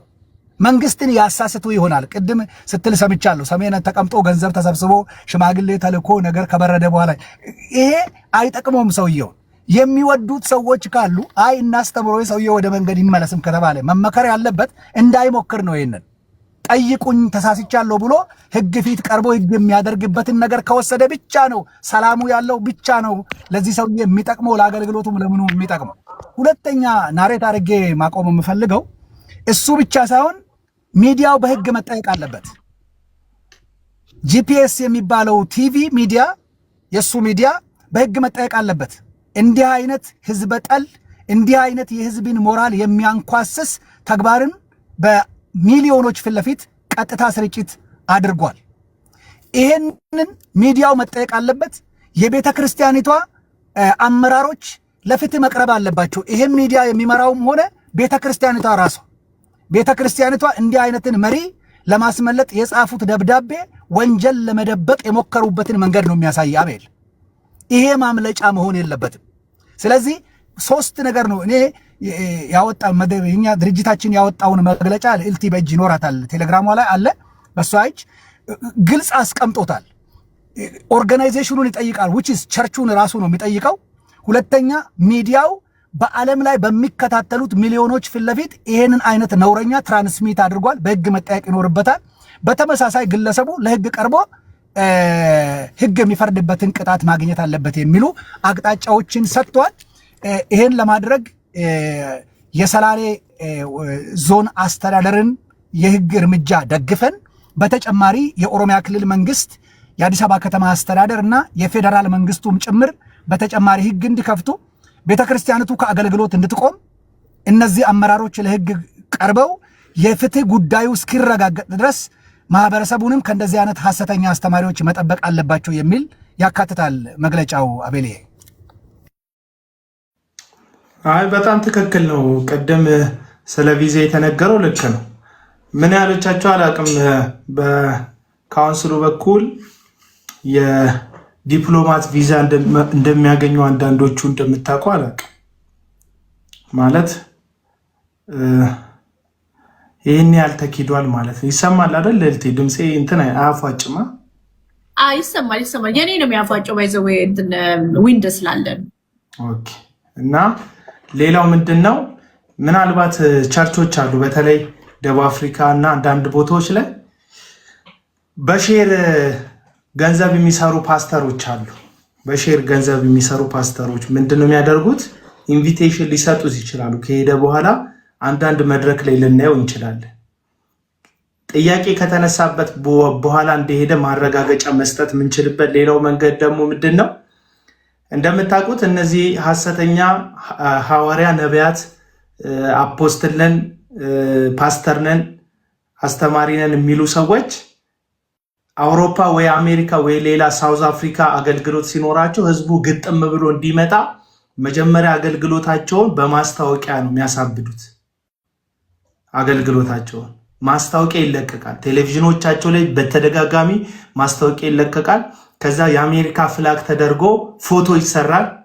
ልክ አሜሪካን እንደሚባርካት አይነት ከ54ቱ ኮከቦች ሌላ 55ኛ ኮከብ እንደመጣላት ለአሜሪካ አይነት የሚያሳይ እንትን ይመጣል። ራሱን ባንዲራ ኋላ አድርጎ ምናምን ነገር ያስገባል። ለአሜሪካ የመጣውልሽ መሲ እኔ ነኝ አይነት ማስታወቂያ ይሰራል። በኢንስታግራማቸው ላይ፣ በፌስቡካቸው ላይ፣ በዩቲዩባቸው ላይ፣ በቲክቶካቸው ላይ አሜሪካ የእግዚአብሔር ሰው ፕሮግራም አለው በዚህ ይሄን ወር በዚህ ስቴት፣ ይሄን ወር በዚህ ስቴት፣ ይሄን ወር በዚህ ስቴት ያገለግላል የሚል ማስታወቂያ ይሰራል። ቅድሚያ ይሄ በሌለበት አንድም ቦታ ሲንቀሳቀሱ አላየን። አሁን ምን ተገኝቶ ነው ድምፁን አጥፍቶ የሰውዬ ለአገልግሎት አሜሪካ የገባው የሚል ጥያቄ ማንሳት እንችላለን። ፖስተር ሳያሰራ የቴሌቪዥን ነጋሪት ማስታወቂያ ሳይናገር ምን ተገኘና ነው እንደ ድንገት ከዚህ በፊት ከነበረው ኤክስፒሪየንስ ውጪ ማስታወቂያ ሳያሰራ የሄደ የሚል ጥያቄ ማስነሳት እንችላለን። እዛ ሀገር ሄዶ ያለውን እውነተኛ እንደሆነ እንዲታይ አንዳንድ ቸርች ላይ ተጋብዞ ልናየው እንችላለን። 40 60 30 70 ከዛ 20 80 የሚያገለግሉ ወይም የሚካፈሉ ደላላ ፓስተሮች አሉ በየሀገሩ። ምንድነው የሚያደርጉት? እንደዚህ ስመ ገናና የሆነ ቴሌቪዥን ያለው አገልጋይ ሲመጣ መድረክ ለሱ በማዘጋጀት እሱ ለአገልግሎቴ ለቴሌቪዥኔ ለምገነባው ግንባታ ብሎ ከሚሰበስበው ገንዘብ ላይ ወይ 20-80 ይካፈላሉ ወይ 40-60 ይካፈላሉ ወይ 70-30 ይካፈላሉ ወይ 50-50 ይካፈላሉ። ዲል አድርገው ነው ቢዝነስ የሚሰሩት። አብዛኞቹ ደቡብ አፍሪካ ላይ የተለመደ ነው። በስም የሚታወቅ አገልጋዮቹን በደላላ የሚያስገባቸው ከዚህ በፊት ፕሮግራም የሰራውበት አገልጋይ አሜሪካ ውስጥም እንደዚህ አይነት ፓስተሮች አሉ። ታዋቂው ሰውዬ ይመጣል። ከዛ ምን ይደረግለታል? ለሱ ፕሮሞሽን ይሰራለታል። ከተቻለ የምትታወቅ አጥቢያ ውስጥ ያስፈቅዳሉ ሰው እንዲመጣ፣ የሚታወቅ አጥቢያ ውስጥ ሰው እንዲመጣ ያደርጋሉ። አጥቢያዋ ይህንን ፓስተር አናስተናግድም ካለች እዛ አካባቢ አትላንታ ከሆነ አትላንታ ላይ ህዝብ የሚያውቀው አንድ አዳራሽ ይከራዩና እሱን የሚከራዩት አትላንታ አካባቢ ላይ ጥሩ ገንዘብ ያለው ሰው ይፈልጋል። ስፖንሰር አድርግ ይባላል። አዳራሽ ይከራያሉ። የተከራዩት አዳራሽ ላይ ማስታወቂያ ያስነግራሉ። ህዝቡ ከመጣ በኋላ ለቴሌቪዥን ክፍያ ያስፈልገኛል፣ ወንጌል እየሰራው ነው፣ ለቤት ግንባታ ያስፈልገኛል ብለው በተለያየ ምክንያት ህዝቡ የሚፈልገውን ትንቢት ነገር ሰጠት አድርገው የፈለጉትን አየር ላይ ህዝቡን ያንሳፍፉና ኪሱን እነሱ ኪስ ውስጥ ያንሳፍፉታል ማለት ነው።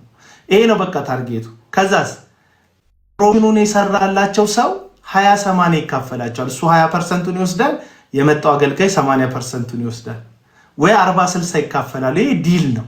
እና አሁን አንዳንድ ሰዎች ፕሮሞተሮችን ስታዩ ለጌታ ወንጌል የቀና ምናምን የሚመስላችሁ እዛ እናንተ ሀገር የሚኖር ፓስተር ደፋ ቀና ሲል ካያችሁት 20-30 20-80 ወይ 70-30 ክፍያ ተስማምቶ ዲል አድርጎ ነው፣ ወይ 60-40 ተስማምቶ ነው፣ ወይ 50-50 እኩል ለእኩል እንካፈላለን ተባብለው ነው የሚያገለግሉት። ሐሰተኞቹን ያልኳችሁ በጽድቅ የሚያገለግሉ የተሰጣቸውን ቴንኪዩ ብለው የትራንስፖርት ተቀብለው ባይተሰጣቸው አንገታቸውን ደፍተው የሚሄዱ በጣም በጽድቅ የሚያገለግሉ አገልጋዮች ሞልተዋል። እነዚህ ሰዎች ግን በአመፅ ስለሆነ የሚያገለግሉት ማለት ነው። መድረክ ሊያገኝ ይችላል ነው የምላችሁ። እንትና ሄኖክ ጂፒኤስ አሜሪካ ሄዱ፣ ግን የሚያገኛቸው መድረኮች ኢንቪቴሽን የተላኩለት ሳይሆኑ ድንገት አየር ላይ የተፈበረኩ መድረኮች ያገኛል። ስለዚህ መድረክ ራሱ ሲያገለግል ብናየው ለአገልግሎት ሄዷል ብለን አናምነውም ሰውየው። ምክንያቱም ክስ እንደሚነሳበት ሲያቅ ፈርጥጦ ሲያበቃ ሳይጋበዝ ለአገልግሎት ሄድኩ ብሎ የመካድ ድፍረት ካለው አስደናቂ ነው። ታውቂያለሽ የእግዚአብሔር ሰዎች እኚህ ሐሰተኛ ነቢያቶች ለትንቢታቸው ይቅርታ ይጠይቃሉ ነው ማለት የዛን ቀን ጌታ ተናግሮት ነው አይደል? ተናግሮታል። የሀገሩም የጠንቋይ ነው ያለው እኮ እሱ ስለሚታየው ነው አይደል? አሁን ጠንቋይ ለራሱ አይታየውማ። ምን ችግር እኮ ወዳጆች እዚህ ጋር እኮ ነው ነገሩ። ጌታ ተናግሮት ካለ እኮ አምልጦኝ ነው ይቅርታ እኮ አስብልም እኮ። የጌታ ነገር ከሆነ ለምን ይቅርታ ትጠይቃለህ? እኮ ነው ጥያቄ። ከዚህ በፊት ጆሲ የሚባለው ቡርቴ ውሃ ጠጪ ጆሲ አንድ ሀገራዊ ትንቢት አመጣዋል። ጆሲ ማለት ከራሱ ላይ ሰይጣን ያወጣው ነው አይደል? ከራሱ ላይ ውጣ እያለ ያስመለሰው ብቸኛ ሰው እኮ። በኢኮ አጋንንት ሲወጣ ለመጀመሪያ ጊዜ ነው። ውስጡ ያለው ሰይጣን ካፉ በወጣው ቃል የወጣለት ብቸኛ ሰው ራሱ ነው። ራሱን እንደሚቀጡ ራሳቸው እንደሚቀጡ ሰዎች ማለት ነው። ጀርባቸው እንደዛ ነው። ሰይጣኑን ራሱን ያወጣ እንደ ኤልያስ ዘመን እነዛ 450 ባል ነቢያቶች አምላካቸው ሲጠሩ ራሳቸው ሲገርፉ ነበር እንደሚለው እንደዛ ማለት። አንዴ ለጠቅላይ ሚኒስተሩ መልእክት አመጣለት ለአብይ ማለት ነው፣ ለዶክተር አብይ እንዲህ ባትመለስ እግዚአብሔር እንደዚህ ይላል ብሎ በድፍረት ተናገረ። ምንድነው ደፋር እንዲባል በዩቲዩብ እና በፌስቡኩ ማለት ነው። ወዲያውኑ የት እንደገባ አልታወቀም። ጆሲ ካሞንቱ ዘ ፖይንት አቤል፣ አሁን እንዳልከው ይሄ በ20/80 40/60 ያልከው ይሄ የተለመደ ነው። ይሄ ትክክለኛም በምንም አድርገው መንፈሳዊም ይሁን መንፈሳዊ አይሁንም የተደረገ ነው፣ ይደረጋል። ግን the very good point ቅድም የቪዛ ጉዳይ ስናነሳ የሚያጠናክር ነገር የተናገርኩና ያስታወስከኝ፣ ብዙ ጊዜ እነዚህ ሰዎች የአገልግሎት ከቦታ ቦታ የሚያደርጉትን ጉዞ ትራክ ሬኮርዳቸውን ካየ ፕሮሞሽኑ መጀመሪያ ሚዲያውን አጣቦት ነው ሄደው። ፕሮሞሽኑ ሚዲያ ሳያጣብብ የትም ሀገር ሄደው አላውቁም። የትም ሀገር እንኳን አይደለም ከሀገር ሀገር ተንቀሳቅሰው አይደለም አንድ ከተማ ላይ እዚሁ ካናዳ ሀገር መጥተው የሆነ ከተማ ካሉ በሚቀጥለው ቅዳሜ ወይ እሁድ የሆነ ከተማ ለመሄድ ማስታወቂያው ሚዲያውን ይረብሸዋል እና ሄደው አቁ ቅድም ይሄ ነው አየህ። እነዚህ ነገሮች በጣም ጠቃሚ መረጃ ነው። ምንም ማስታወቂያ ተደርጎ አይታወቅም። የት ቸርች እንደጋበዘው አይታወቅም። እንዳልኩ እዛ ያሉት ሽማግሌዎች ልክ ናቸው። የኢትዮጵያ በጣም ብልጥ ናቸው። እነዚህ የህግ ሰዎች አግኝተውታል። ጥርጥራቸው በጣም ጥሩ ነው። ጥሩ ጥርጥርም ነው። ከግብ ሊያደርሳቸውም የሚችል ውጤትም ሊያሰጣቸው የሚችል ጥርጣሬ ነው ያደረጉት እና እኛ እንጠይቃለን ያሉት የአሜሪካ ኤምባሲ ኢንቪቴሽን ተልኮ ከሆነ የትኛው ቸርች እንደላከው ቸርቹ ምን በዚህ በአስቸኳይ በ24 ሰዓት ውስጥ ተነስና ና የሚል ኢንቪቴሽን ያላከ ቸርች አላየንም። ልኮም ከሆነ ይገኛል የተባለው እሱ ነውና ማምለጡን ግን የኢትዮጵያ ሕዝብ ማወቅ መቻል አለበት። ከዚህ በፊት ይሄ ሰውዬ ሲንቀሳቀስ ምን ነበር የሚያደርገው? ኮንፈረንስ ተብሎ እንትና ይመጣል ተብሎ ቅድም ያልካቸው ዲኮሬሽኖች እንዳለ ሆነው በደቦ መጀመሪያ ሚዲያው ይረበሻል። ለአንድ ወር ሚኒመም ለአንድ ሳምንት 2 ሳምንት ሚዲያው ተረብሾ ነው የሚሄደው። ይሄ ብድግ ብሎ እንዳልኩ ሰሜን አሜሪካ ይመጣታል፣ ይቆያሉ። ቅድም ይሄ ቸርቾች የሚያደርጉት እሱን ለማቆየት እንዲህ ቦታ ነበረ ተብሎ የትንቢት ወርወር እየተደረገ ነገሮችን ለማከሳሰም የሚዲያውን ሁኔታ ትንሽ ደከም እስክል ድረስ የሚሉት ዘዴ ትክክለኛ ነው። ምክንያቱም ሽማግሌ ይልካል እንዳልኩ ወደ ተናግሯል እኮ እኔ አስተዳደሩን ጭምር እኮ እናንተ ስመጣ በአካል አገኛቸዋለሁ። በአካል ከመሄዱ በፊት እጅ መንሻ ቀድሞ ይልካል። እጅ መንሻ ቀድሞ ይላካል ወይ ምንም የሆነ ነገር ከዛ በኋላ ሲረግብ ሊመጣ የተዘጋጀ ነገሩ እስኪበርድ ድረስ ወይ መንግስትም ሊያስር ይችላል ወይ ሌላ አደጋ ሊገጥም ይችላል ተብሎ ነው የመጣው እንጂ ምንም አይነት ግብዣ እንዳልተገኘ ሰዎች በምንም አይነት መረጃ ሰጥተው ሊያሳምኑ አይችሉም። አሁን ከዚህ በኋላ ቢጽፉለት ይችላሉ። አሁን ለምሳሌ አሜሪካ ነው ያለው አይደለም? አሜሪካ ሆኖ ደቡብ አፍሪካ ሊጠሩት ይችላሉ፣ የድሮ አጭበርባሪ ጀሌዎቹ ማለት ነው። እዚህ ግን ያለውበት ከተማ አሉ እዚህ ሊጠሩት ይችላሉ፣ ጊዜው ቆየት እንዲል ማለት ነው። ይሄ አሁን ከዚህ በኋላ የሚሆን አይደንቅም። ዋናው እኛ ፎከስ ያደረግነው ከኢትዮጵያ ከመነሳት በፊት አንደኛ ኢንቪቴሽን አልተላከም። እጁ ላይ በነበረ ቪዛ አስቸኳይ ትኬት ቆርጦ ነው የተነሳው። ሌላው ሴትዮዋን ቅድም ጠርታ ነበረ። ልዕልቲ ባዩሽ ነው የምትባለው ሴትዮዋ የኔ ውድ ይኸውልሽ ገተት መቅመስ ብቻ ሳይሆን ንግግሯ ሰምተሽ ከሆነ በተደጋጋሚ ሪፖርት ታመጣ የነበረች ሴት እንደሆነች እዛ ሚዲያ ላይ ሰምተሻታል። ስለ አረቄውም ከዚህ በፊት መስክር ያለው ስትል ነበረ። እቺ ለማዳ ተላላኪ ናት፣ ለማዳ ናት። ከዚህ ምንም ቢሆን ይገባታል። ምክንያቱም ኢንፎርሜሽኑ ይመጣል። ገባሽ? አንድ ሁለት አይደል? እንደዚህ አይነት ኢንፎርሜሽን የሚያመጡ ሰዎች እነሱ አሁን እሱ እኮ ህግ ፊት ቢቀርብ እኮ ሰዎቹ ከዛ አካባቢ ነዋሪዎች መጥተው እየነገሩኝ ነው ብሎ እኮ ልል ይችላል እኮ። እና ለምሳሌ እንደዚች እያለ እሷን እሳት ላይ ያስቀምጥና ሊያመልጥ ይችላል ሰውዬው። እንደዛ ሊያስብ እኮ ይችላል ካልኩሌሽን። ግን እነኛ ሰዎች አሁን ቤተክርስቲያን መድረክ ላይ እንደዚህ አይነት ተልካሻ ምስክርነቶች ለእግዚአብሔር ክብር ማይውሉ ለግለሰብ ምንም የለው ምስክርነቶች ለምደዋል። ስፔሻሊ ደግሞ ቪውን ይፈልጉታል፣ የሶሻል ሚዲያን ማነጋገር ይፈልጉታል። እና ቀን በቀን የቤተክርስቲያን መድረክ እየወረደ ለሚስቴ ደቂቃ ጨምርልኝ፣ ፍሬ ግዙልኝ፣ በልተህ ካጠግብም ባልሽን ታንገበግቢያለሽ፣ ጮኝነት የጠየቀሽ የመሬት ደላላ ነው። በቃ ወርዶ ቤተክርስቲያን መድረክ ሙኔ መንበሩ ራሱ እንደዚህ ያተው ነው። ቢብሊካል እኮ አይደለም ልልቲ ቲያትር ነው የሆነብኝ። አሁን ኖ ኢትስ ኢዝ ኖት ቢብሊካል እኮ መጽሐፍ ቅዱሳዊ አይደለም ይሄ እኮ። ስለዚህ እግዚአብሔር ቤቱን የሚያጠራበት እንደውም ትልቅ ኦፖርቹኒቲ ነው ብዬ ነው የማምነው። ስለዚህ ሰው አንድ ነገር ልንገራችሁ። ከ6 ቀን በፊት አንድ በጣም ትቢት የተሞላበት ኢንክራይስት ምናምን ቢሮ ጥሩ ነበር። አንድ የጻፋት ፖስት አለች እና አይቼው አዝኝበት ነው ያለፍኩት። አንድ ጽሑፍ ጽፎ ነበር።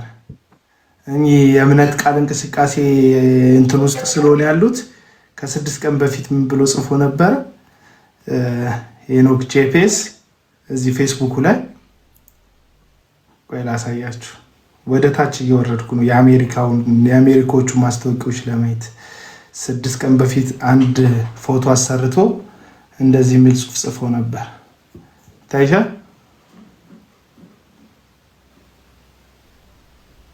አም አንስቶፕብል I am unstoppable ይላል። Yeah, I am unstoppable.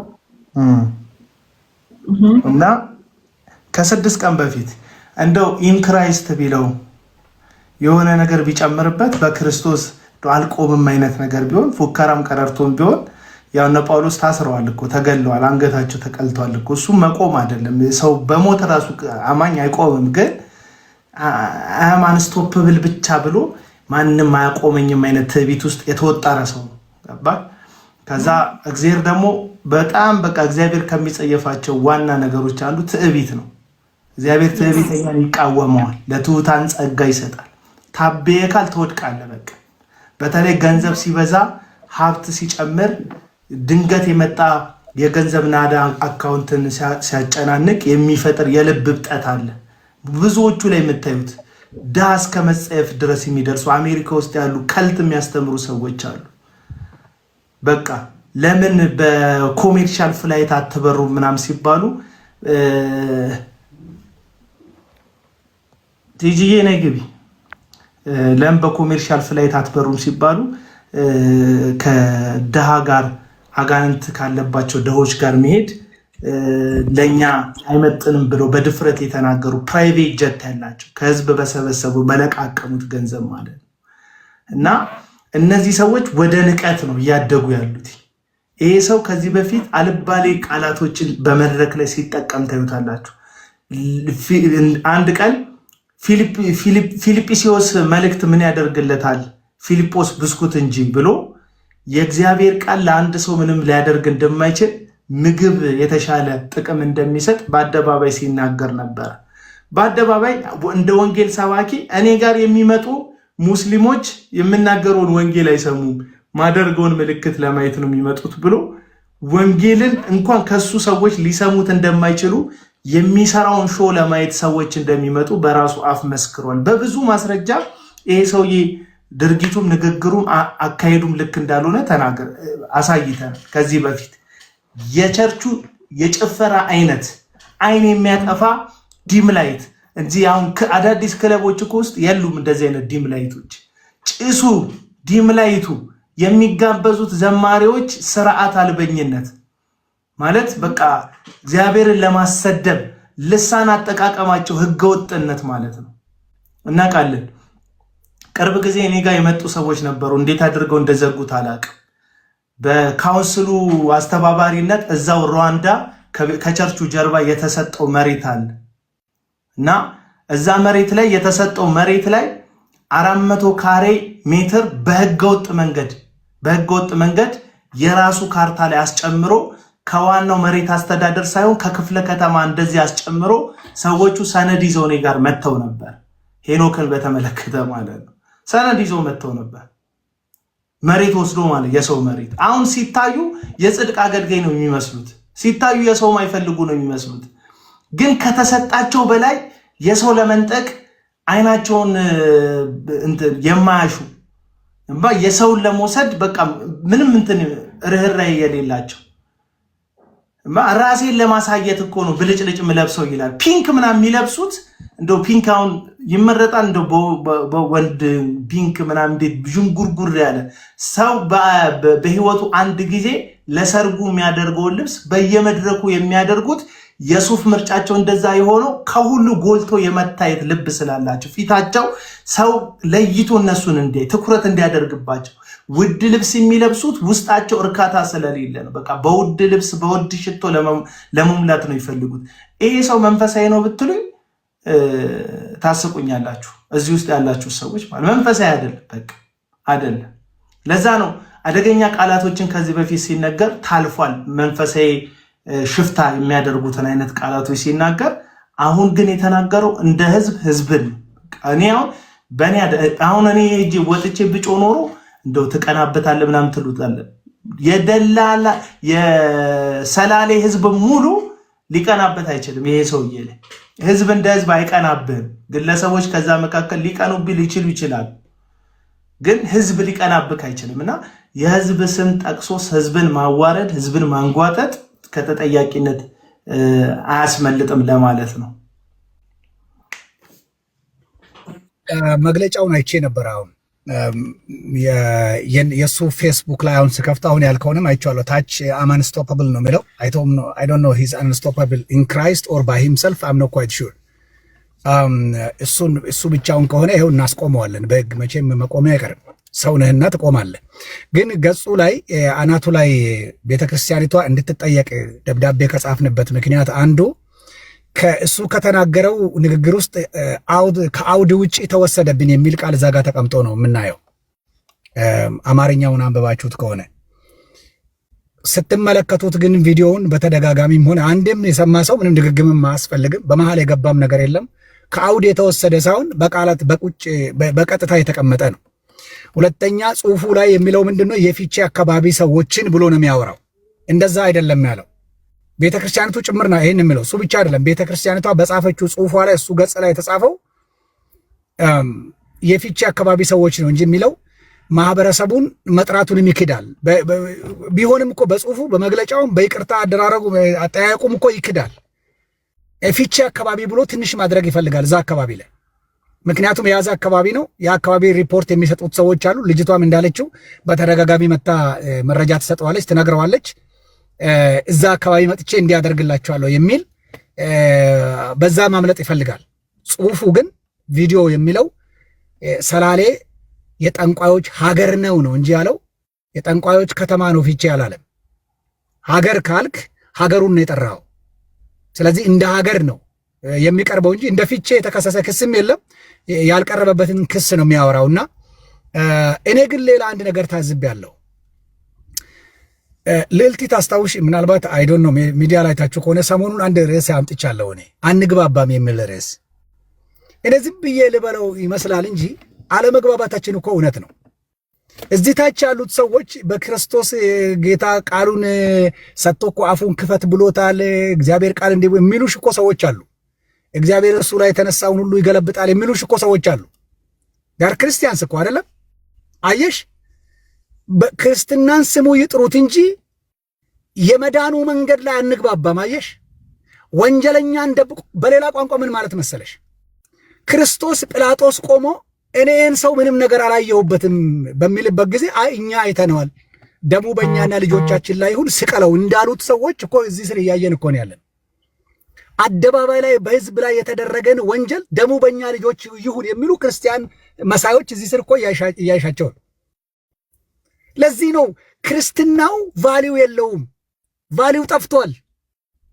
አላወቅንም እንጂ እንደዚህ አይነት ሰዎች ከመስመር ሲጠፉ ታስታውሱ እንደሆነ ነቢይ ሱራፌል የዛሬ 3 ነው 4 ዓመት አንድ ኦሮሞ ተወላጅ ስም ማን ነው ስሉም ስሙ የገሌ ነው አለ። ስሙን ሲጠራ አይ ከዛሬ ወዲህ ስምን ቀይሬያለሁ አለው። ለምን ተቀይረዋል? ከኔ ያመጣው የማስርዓት ነው እሱ።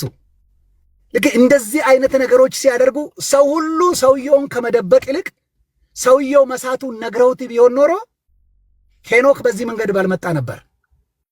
ከሄኖክ በፊት የነበሩ ብዙዎች በዚህ መንገድ ባልመጡ ነበር። ብዙ ሐሰተኛ ትንቢቶችን ባልሰማን ነበር። ትንቢት አልጋ ውስጥ ምን ያደርጋል? የትንቢት ቫሊዩ የመጽሐፍ ቅዱሳዊ ትርጉሙ እነኚህ ሰዎች የሚጫወቱበት መንገድ አይደለም። ትንቢት የሚመጣው ለሶስት ነገር ነው። ህዝብን ለመምከር፣ ህዝብን ለመገሰጽ፣ ከጥፋት ለመከልከልና ህዝብን ከሚመጣ ጥፋት መጠበቅ ነው። የነነዌ ህዝቦች የሚጠፉ ህዝቦች ነበሩ። ነገር ግን ከጥፋቱ በፊት እግዚአብሔር እንዲመከሩ ነቢይን የላከላቸው። ነቢይ የሚቀባው ሐዋርያ የሚቀባውን ቅባት ሊሰራ አይደለም። የራሱ የሆነ ቢሮ አለው። ስለዚህ ነቢዩ ሄዶ ለህዝቡ ከተናገረ ህዝቡ ከጥፋቱ ይመለሳል ማለት ነው። ሁለተኛ ህዝብ በጥፋት ውስጥ ሲገኝ ነቢይ ህዝብን ይገስጻል። ኢሳይያስ መጽሐፍ ምዕራፍ 2 ላይ የምታዩት ነቢዩ ኢሳይያስ የእስራኤል ልጆች ምን ብሎ ነው የሚገስጸው? ቢያንስ እኮ እስከ ምዕራፍ 6 5 ጊዜ እኮ እነዚህ ህዝቦች እኮ ወዮላችሁ ይላል። እናንተ ያዕቆብ ልጆች ሆይ ተዉ፣ ኑ በእግዚአብሔር ብርሃን እንመለስ እያለ ሰው ከጥፋት እንዲመለስ ትንቢት ይመጣል።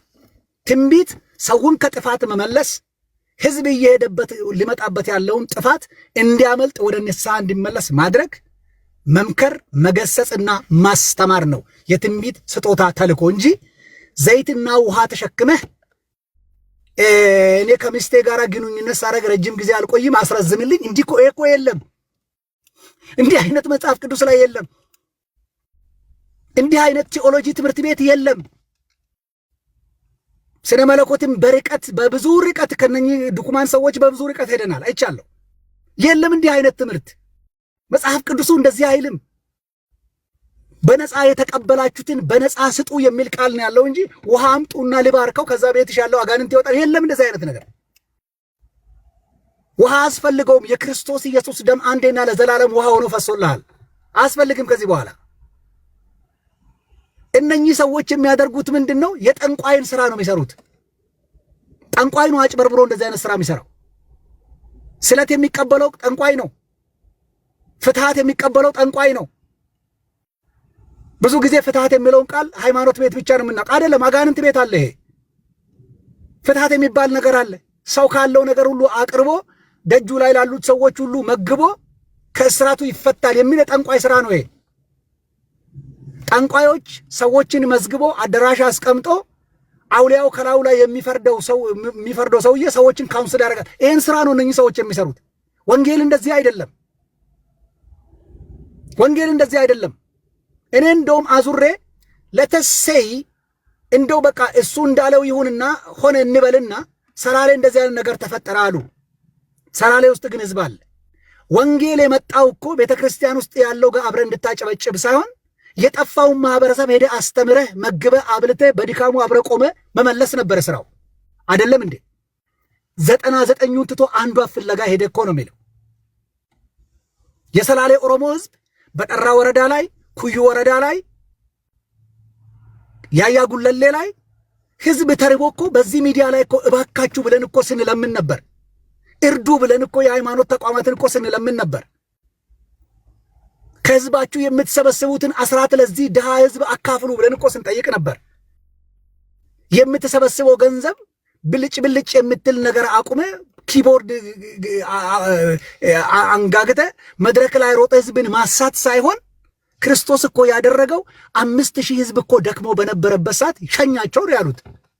ሸኛቸው ሲሉት አይ ኖ መሸኘት የለባቸው አስቀምጧቸው ደክሟቸዋል ነው ያለው። ወንጌል ይሄ ነው። ክርስቶስን የምትመስል ከሆነ ይሄን ነው የምታረገው። ድሃ ያለበት ቦታ ትፈልጋለህ። ችግረኛ ያለበት ቦታ ትፈልጋለህ። የተራበ የተራቆተ ምስኪን ያለበት ቦታ ትፈልጋለህ።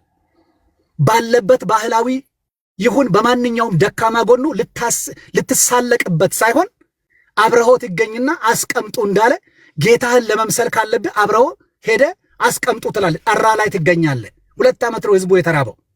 ጉለሌ ላይ ትገኛለህ። ሜታ ሮቢ ላይ ትገኛለህ። አዳ በርጋ ላይ ትገኛለህ። አብረሆ ትቆምና ያለህን አካፍለህ ከዛ በኋላ ጌታን ወንጌል ነግረኸው ብትሄድ አንድ ህግ እያሟላ ነው። ምን የሚል? መልካሙን ስራችሁን አይቶ በሰማይ ያለውን አባታችሁን እንዲያከብሩ ብርሃናችሁ በሰው ሁሉ ፊት ይብራ የሚለውን ቃል ኢየሱስ ያድናል ሳትል በስራህ ብቻ ያዕቆብ ሲናገር ምንድን ያለው? ከስራ የተለየ እምነት ራሱ የሞተ ነው። ለምን? ከነፍስ የተለየ ስጋ የሞተ እንደሆነ ሁሉ ከስራ የተለየ እምነትም በራሱ የሞተ ነዋል። ስለዚህ እምነት በስራ ነው የሚገለጠው። ድሃን አብልተህ መግበኸው ኢየሱስ ያድናል ባትለው ምንም ሳትል ብትመለስ ህዝቡ ይፈልግሃል። ነገ ብትነግረው በሁሉ ነገር ያዳምጣል። ወንጌል እንዲህ ነው የሚሰበከው። ከደካማ ጎን ቆመን የምሰብከው እንጂ በህዝብ ላይ ትፈርድ ዘንድ አንተ የክርስቶስ ወንጌል ሳይሆን በእርግጥም ነቢይ ሄኖክ ግርማ ሐሰተኛ ሰው ነው። ሐሰተኛ ነቢይ ነው። በእግዚአብሔር ቃል ድፍረት ነው ምነግርህ። ይሄንን እጠቅሳለሁ ቃል። አሁን ኢየሱስ ክርስቶስ ዝሙተኛ ሴትን ፊት ለፊቱ አመጡለት። በሙሴ ሕግ እንደዚህ አይነት ተደርጎ የተገኘ ሰው ተወግሮ መሞት ይገባዋልና አንተስ ምን ትላለህ አሉት። እናንተስ? ተዘጋጅተናል እኛ በበኩላችን ይኸው ድቡል ድንጋይ ይዘናል፣ እኛ ሬዲ ነን። አንተስ ምን ትላለህ አሉት። ጎንበስ ብሎ መሬት ላይ ጻፈ ይላል። ምን ብሎ እንደ ጻፈ ባላውቅም ሲጨቀጭቁት ግን ቀና ብሎ እንዲህ አላቸው፣ ከእናንተ መካከል ኃጢአት የሌለበት የመጀመሪያውን ድንጋይ ያሳርፍበት አላቸው። ከዛ በኋላ አልተከለከላቸው፣ እጃቸውን አላሰረም ጌታ። እያንዳንዳቸው ህሊናቸው ወቅሷቸው አላ የሚያውቁት ነገር አላቸው የራሳቸው። የሴትዮ አደባባይ ታይቷል። የነሱ ያልታየ አደባባይ የማይታወቅ የተረገመ ተግባር አለ ማለት ነው። ህሊናቸውን የከለከለ ነገ ለሱም ስለሚመጣ። ስለዚህ ምን አረጉ ነው የሚለው?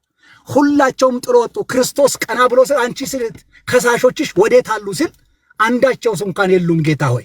ከዚያስ እኔም አልፈርድብሽም፣ ደግመሽ ኃጢአትን አትስሪ፣ በሰላም ሂጂ ይላል። ወንጌል ይሄ ነው። ሄኖክ ግርማ ይሄንን የሚያደርግ ሳይሆን ከዚህ ወንጌል ተቃራኒ የሚራመድ ሐሰተኛ ነብይ ነው። ሐሰተኛ ነብይ ነው። አንታይ ክራይስት የሆነ ሐሰተኛ ነብይ ነው። ባይ ዘ ዌይ ይሄንን በድፍረት ስናገር አጋንንት የሚያደርገውን የማናቅ ሰዎች አይደለንም። የኦሮሚያ በረሃ ውስጥ at age 15 and 16 ብዙ ተአምራቶችን እያየሁ ወንጌልን ሰብኬያለሁ። አይተናል። የጌታን ክብር በኢትዮጵያ ዳር ድንበሮች at that age ሰዎች መናኸሪያ መጥቶ ትልልቅ አገልጋይ ሲጠብቁ የለም ትልልቅ አገልጋይ ተትተን መንገድ ላይ ሁሉ ተረስተን የእግዚአብሔር ክብር እስኪታይ ድረስ ሰው የእግዚአብሔር ሰዎች እስከማንመስላቸው ድረስ የእግዚአብሔርን ክብር አይተናል። ግን የእግዚአብሔር ክብር የተገለጠው በውሃና በዘይት አይደለም፣ በክርስቶስ ስም ብቻ ነው። ወንጌል ይሄ ነው። ወንጌል የክርስቶስ ኢየሱስን አልቲሜት ሞዴል ባንተ ዕውቀት፣ ባንተ አካል፣ ባንተ አእምሮ፣ ባንተ ስነ ልቦና፣ ባንተ ልክ መግለጥ። ለዚህ ነው እኮ ጳውሎስ ራሱም በኔ ልክ መግለጥ በወደደ ጊዜ ከስጋና ከደም ጋር አልተማከርኩም ሁሉን ትቼ ወዴት ነው የሚለው። እሱ ነው ወንጌል ማለት። ሄኖክ ግርማ በየትኛውም የመጽሐፍ ቅዱስ መስፈርት ፊት ለፊቴ ቁጭ ብለህ ነብይ ነው አገልጋይ ነው ልትለኝ አትችልም። አገልጋይ ልታደርገው የምትችልበት አንድም ጥቅስ አታገኝም። እግዚአብሔር ምስክሬ ነው። ዛሬ አይደለም ይሄን ሰው የዛሬ 4-3 ዓመት ሰዎች ፊት ለፊት ቁጭ ቆሞ የሚያወሯቸው ነገሮች መንፈሳዊ ነገር አይደለም። ይወቅሰው ነበር ይሄን ሰው አልፎ አልፎ። ስለዚህ የወንጌል ተልእኮ እንደዛ አይደለም። አቤሌ ልልቲ እንደዛ አይደለም ወንጌል። ይሄ ከወንጌል ያፈነገጠ አንታይ ክራይስት የሆነ አገልግሎት በሚል ህዝብን ያደህዩ ህዝብን መቀነት የፈቱ። አሁን አንዳንድ ጊዜ በፖለቲካ ሰምታችሁ ሆነ እዚህ ሚዲያ ላይ ግሪሳ የሚባል ቃል ትሰማላችሁ። ባይ ዘ ወይ በፖለቲካ ግሪሳ እኛ ሰዎች ወሰዱ እንጂ እኔ ከኢትዮጵያ ሳልወጣ ነው ግሪሳ የሚለውን ቃል የማውቀው። ግሪሳ የሚለው ስም የተሰጠው ዝም ብሎ አንዴ ካዛንቺስ ፓስተር ዳንኤል ቸርች፣ ግር ብሎ እርሻ ሰብል አዳራሽ እዚህ ጥቁር አንበሳ ጀርባ፣ ግር ብሎ ሜጋ ህንፃ አካባቢ ሚኪ ጋር ታገኘዋለህ። ግር ብሎ መገናኛ ፈውስ ፍለጋ እነ ማርታ የሚባሉ ሴቶች ነበሩ እዛ አካባቢ ታገኝ። አንድ አይነት ህዝብ ነው ግር የሚለው። እስቲ ጀርባህን የሚለበልበው ካለ ሁሉም ሰው ይነሳል ይቀመጣል። ቀጥሎ ደግሞ በስተግራ በኩል የሚወጋ የሚልም ካለ ሁሉም ይነሳል። ይህንን ነው ግርዛ ስንለው የነበረውና ሌላው ደግሞ የክፍያ ምስክርነት ሰጪዎቹ ላይ ብንሄድባቸው ጥሩ ነው። ምናልባት ይቺ ባዩሽ የምትባለው እህት አንዳንድ ጊዜ ተከፍሏቸው የሚመሰክሩ ሰዎች አሉ።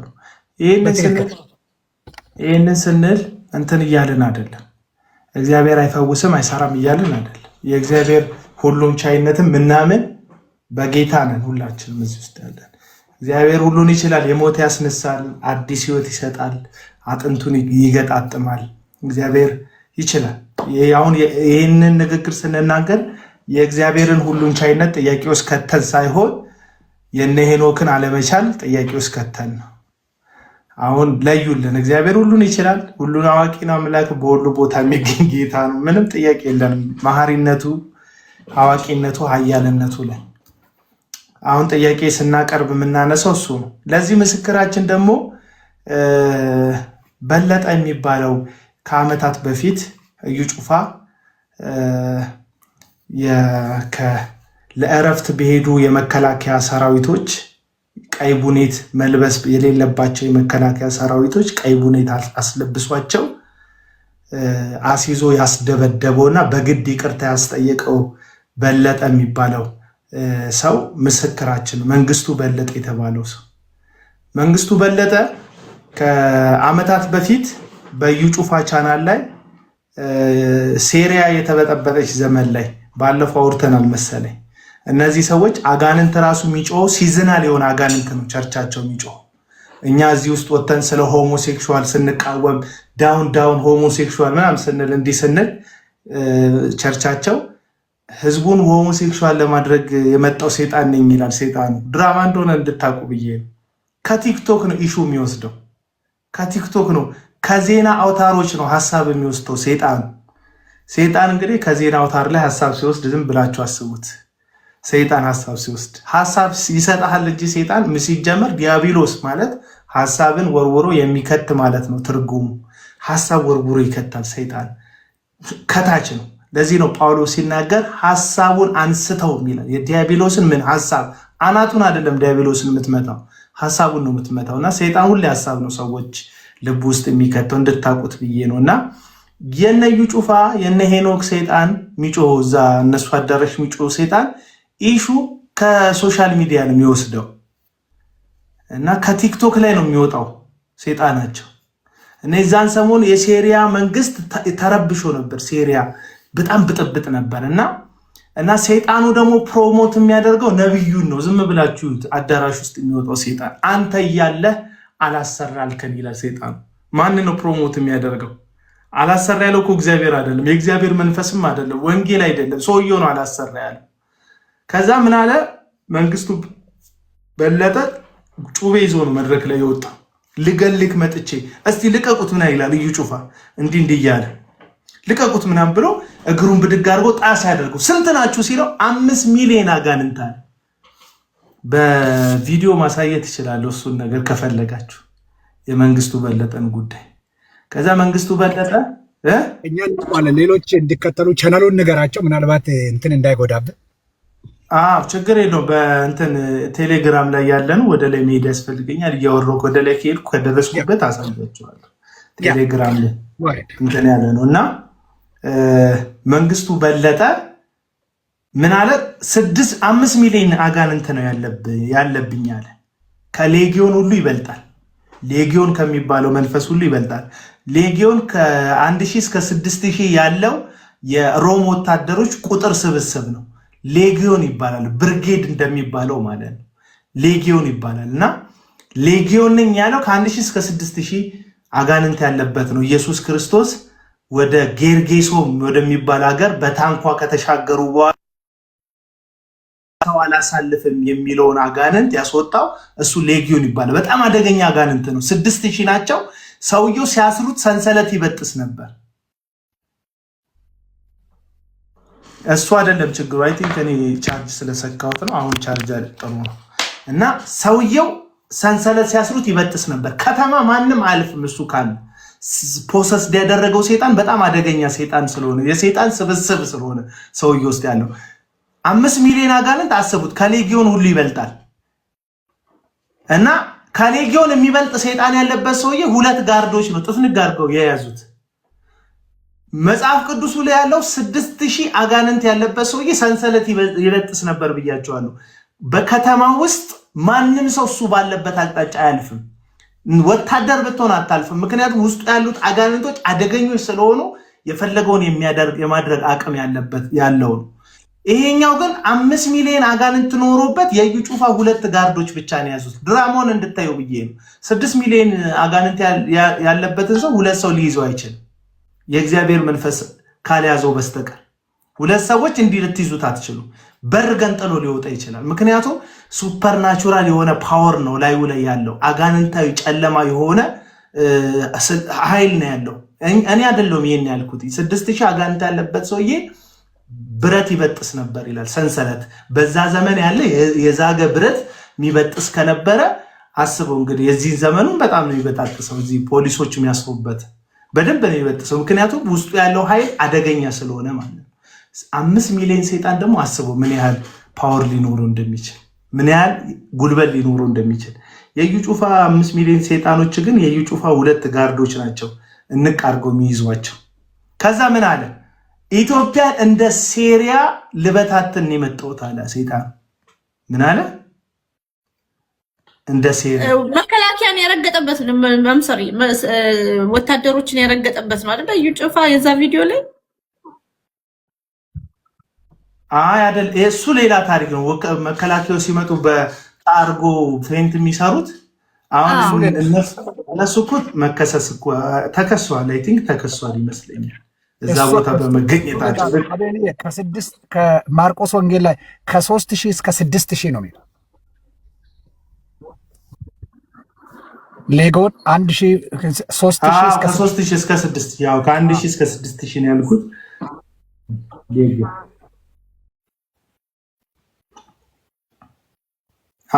ሌጊዮን ይባላል። ይሄ ሌጊዮን የሚባለው ስም የሮም ወታደሮች ስብስብ ነው።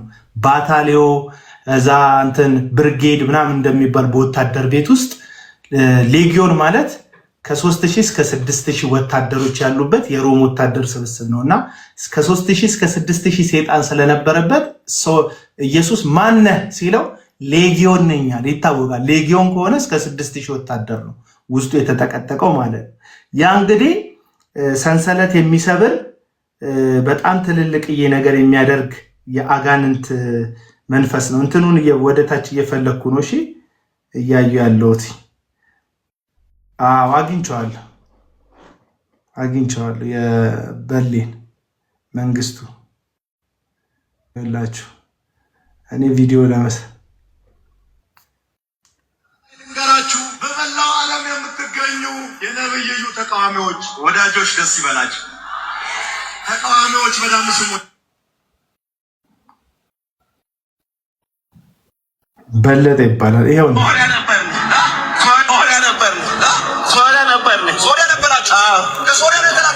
ከሶሪያ ወደ ኢትዮጵያ መጣ።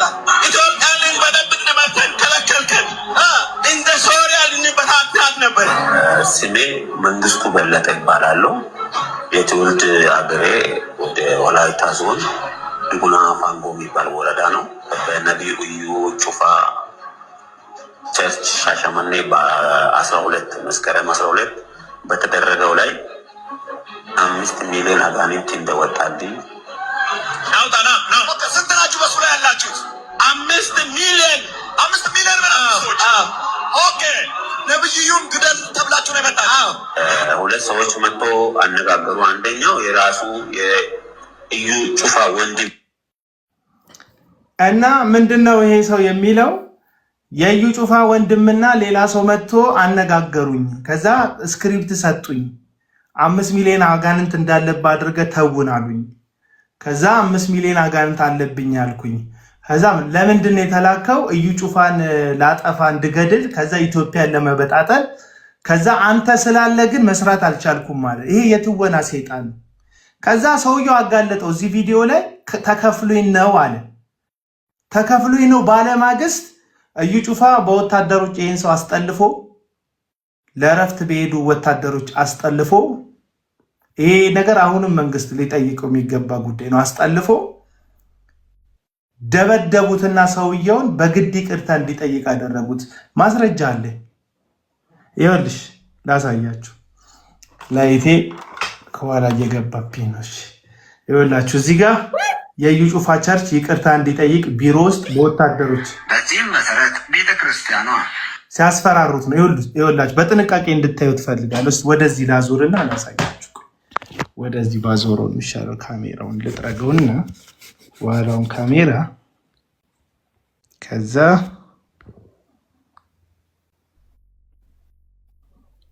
ሰው አስገብቼ ወደዛ ማዞር አልችልም እንዴ? ካሜራ ትችላለህ።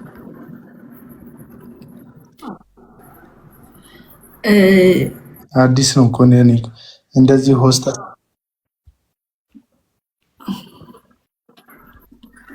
ላይክ ሊንኳን ትነካና ራስን ማለት ነው። አችልም። ቆይ ቲጂ ያንዴ ቆይ እድል ሰጥሻለሁ። ነይልኝ ቲጂ እንትን ቪዲዮ ላሳይና አስገባሻለሁ።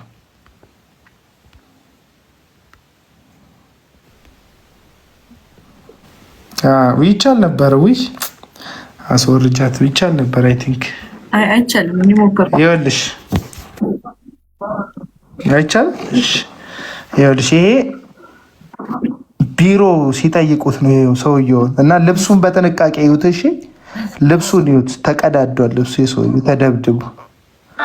በዚህም መሰረት ቤተክርስቲያኗ መንግስቱ በለጠ የተባለውን ግለሰብ በሕግ አግባብ እንዲጠየቅ እንደምታደርግ የተገለጸ ሲሆን ይህ ግለሰብ ዳግም ጥቅምት 17 2011 ዓ.ም ወላይታ ሶዶ ከተማ ፉንዱኒያ ሜዳ ላይ ይህ ወታደሮች ቀይ ቦኔት ለባሾች ያሳውም ይቻላል፣ ይፈቀዳል። ቀይ ቦኔት ለባሾች አይደሉም እነዚህ ለረፍት ሄደው ቀይ ቦኔቱን ህገወጥ ነው። ቆይ ብዙ ታሪክ አለው። ልጁን ለምን እውነት አወጣህ ብለው ደብድበው ተከፍሎኝ ነው እዩ ጩፋ ከፈለኝ ያልኩት ብሎ እያነከሰ ወጥቶ እንዲመሰክር አደረጉት። ስሚ ይሄ የዩ ጩፋ ቴሌቪዥን የሰራው እንትን ቪዲዮ ነው። እዩ ጩፋ እንኳን ሌላ እንትን የዩ ጩፋ ቴሌቪዥን የሰራው ፕሮግራም። እሺ ገኘት ከጥቅምት 16 እስከ 18 2011 ዓ.ም የሚኖረውን ክሩሴድን ለማበላሸት ሆን ተብሎ እንደተደረገና የቤተ ክርስቲያኗንና የእግዚአብሔር ሰው ነቢይ እዩ ጩፋን ስም ለማጥፋት እንደሆነ በመናገር ቤተ ክርስቲያኗንና የእግዚአብሔር ሰው ነቢይ እዩንና ቅዱሳንን ይኸው ይቅርታ ሲያስጠይቁት ከኋላ ሆኖ ቢሮ ውስጥ ደብድበውት ልብሱ ተቀዷል። ኦ ማይ ጋድ ዋት! መንግስቱ በለጠ በጣም ግፍ የደረሰበት ኢትዮጵያዊ ነው። ፉንዱኒያ ሜዳ ላይ ሊደረግ ያለውን ክሩሴድ ለማደናቀፍ የውሸት መሰከረ ብለው የእውነት የመሰከረውን ሰውዬ ደብድበው ውሸቴን የተናገርኩት ከፍሎኛል ያልኩት ውሸቴን ነው እንዲል ያደረጉት። ሪል ግን ከፍሎት ነው 5 ሚሊዮን ሰይጣን አለብኝ ብሎ ተውኖ የነበረው። ታዲያ እኮ እነዚህ እኮ ማፊያዎች ይቅርታ የጠየቀ ሲሆን በዚህ መሰረት ታዲያ ቆየ እኮ ሌላ ቆይ ቪዲዮ ላሳይሽ። ይኸውልሽ መከላከያ ሰራዊት የመከላከያ ጀነራል በጉዳዩ ላይ አስተያየት ሰጥተዋል። በዚህ ጉዳይ ላይ ስለሄዱ ሰዎች ይኸው ዜናውን ስሚ። በመጨረሻም በአዋሳ አንድ ሃይማኖታዊ ስነስርዓት ላይ መለዮ ለብሰው ሰባኪውን ያጀቡት የመከላከያ ሰራዊት አባላት በቁጥጥር ስር ዋሉ። የመከላከያ ከፍተኛ ባለስልጣን የሆኑት ሜጀር ጀነራል መሐመድ ተሰማ ለመከላከያ ቴሌቪዥን በሰጡት መግለጫ ግለሰቦቹ የሰራዊቱን መተዳደሪያ ደንብ ጥሰው በመገኘታቸው መታሰራቸውን ይፋ አድርገዋል። ሁለቱ የመከላከያ ሰራዊት አባላት ቀይ መለዮ ያጠለቁ ቢሆንም የኮማንዶ አባላት ያልሆኑ በህገወጥ መለዮን ያጠለቁ መሆናቸውን አብራርተዋል። ወታደሮቹ ለእረፍት ወደ ቤተሰቦቻቸው በሄዱበት ወቅት ድርጊቱን መፈጸማቸው ተመልክቷል። በአዋሳ በተካሄደው ስነስርዓት ላይ ሰባኪው እዩ ጩፋ ማጭበረር ፈጽመዋል በማለት በሌላ መድረክ የተናገረ ሰው ተይዞ ሲገባ የሚያሳይ ቪዲዮ ላይ ተጠቃሾቹ ወታደሮች በአጃቢነት ተገኝተዋል። በቅርቡ አዋሳ ላይ በነበረው የእምነት ተቋሞች ሲያዋክቡት ተብለው የተነገሩን የሰራዊት አባላቶች የጀነራል የቪዲዮ ክሊፑንም ለማየት እንደሞከር ነው በፋርዘር ማንነታቸውን ለማጣራት ተሞክሯል። ሁለቱ አክቲቭ የሰራዊት አባላት መሆናቸውን አረጋግጠናል። የሰራዊት አባላቶቹ ለአገር ቤት ፍቃድ ወደ ቤተሰብ ሄደው እዛ አካባቢ በረፍት ጊዜ ላይ እንዳሉ ወደዛ የእምነት ተቋም ሄደው የሰራዊቱን ዩኒፎርም ለብሰው በዛ መድረክ ላይ ተገኝተዋል። እዛ ቦታ ላይ የተገኙት የሰራዊት አባላት ሁለቱ ኮማንዶም አይደሉም፣ የኮማንዶ አባልም አይደሉም። በተለያየ የስታፍ እና የእግረኛ ስራ ውስጥ የተሳተፉ ይኸውልህ በግድ ነው እንደዚህ ያስባሉት። ይህን ሰውዬ ደብድበው ልብሱ ኦልሬዲ ተቀዷል። የታችሁታላ ልብሱ የሰራዊት አባላት ሲገባም ያነክሳል። ሰውዬው እግሩን መተውታል። ይሄ እንግዲህ የመከላከያ አዛዥ ናቸው። እንግዲህ ወጥተው የእኛ ሰራዊት ሁለቱ ቢሆኑም የለበሱት ቀይ መለየው ግን ህገወጥ መለየው ነው ብለው ለእረፍት በሄዱበት ስራ ላይ አይደሉም። እነዚህ ሰዎች ግዳጅ ላይ አይደሉም። ኮማንዶም አይደሉም እኮ እያለ ነው። አይደሉም። ዋው! ታዲያ እኮ ይሄ እኮ አደገኛ አሸባሪ ነው። ዋው! እንዴት አወቀ እኮ ነው። ቀላል መሰለሽ የገጸረው ትግል።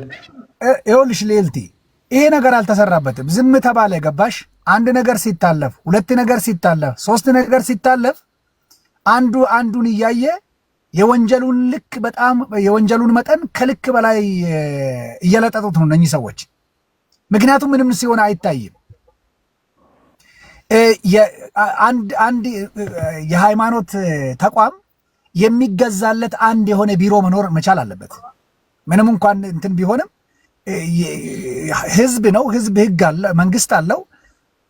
የሚያገለግለው በህግ የሚመራ በህግ መንግስት ስር የሚያድር ህዝብ ነውና እንደው ዝም ብሎ በተፈቀደ የወደደውን ነገር የሚያደርግ መሆን መቻል የለበትም።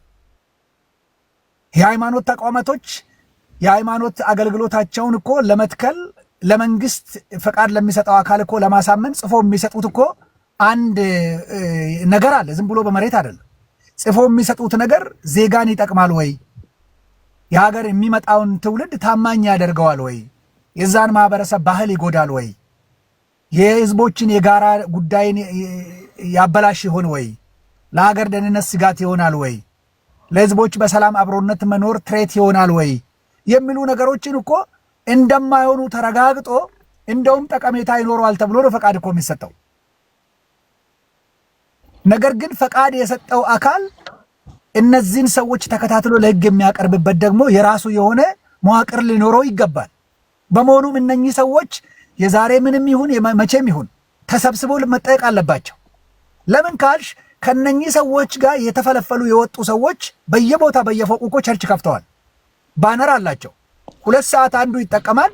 2 ሰዓት አንዱ ተጠቅሞ ከወጣ በኋላ ባነሩ ፈቶ ነው የሚወርደው። ሳንቲሙን ሰብስቦ ከዛ የሚቀጥለው ይገባል። እሱም ባነሩን ይለጥፋል።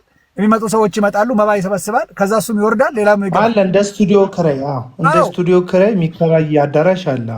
እንደዚህ 4-5 የሆኑ ታምሮ አያልቅም ኢንተርናሽናል ቸርች። ከዛ ቀጥሎ ደግሞ ኒው የእግዚአብሔርን ድንቅ ስራዩ ዓለም አቀፍ ቤተክርስቲያን ይገባና ያገለግላልና አዳራሹን ለ5 ለ6 ነው የሚገለገሉበት። ሁሉም ዓለም አቀፍ ነው ደግሞ ስማቸው አይቻለሁ። ያው ሁሉም ዓለም አቀፍ ነው።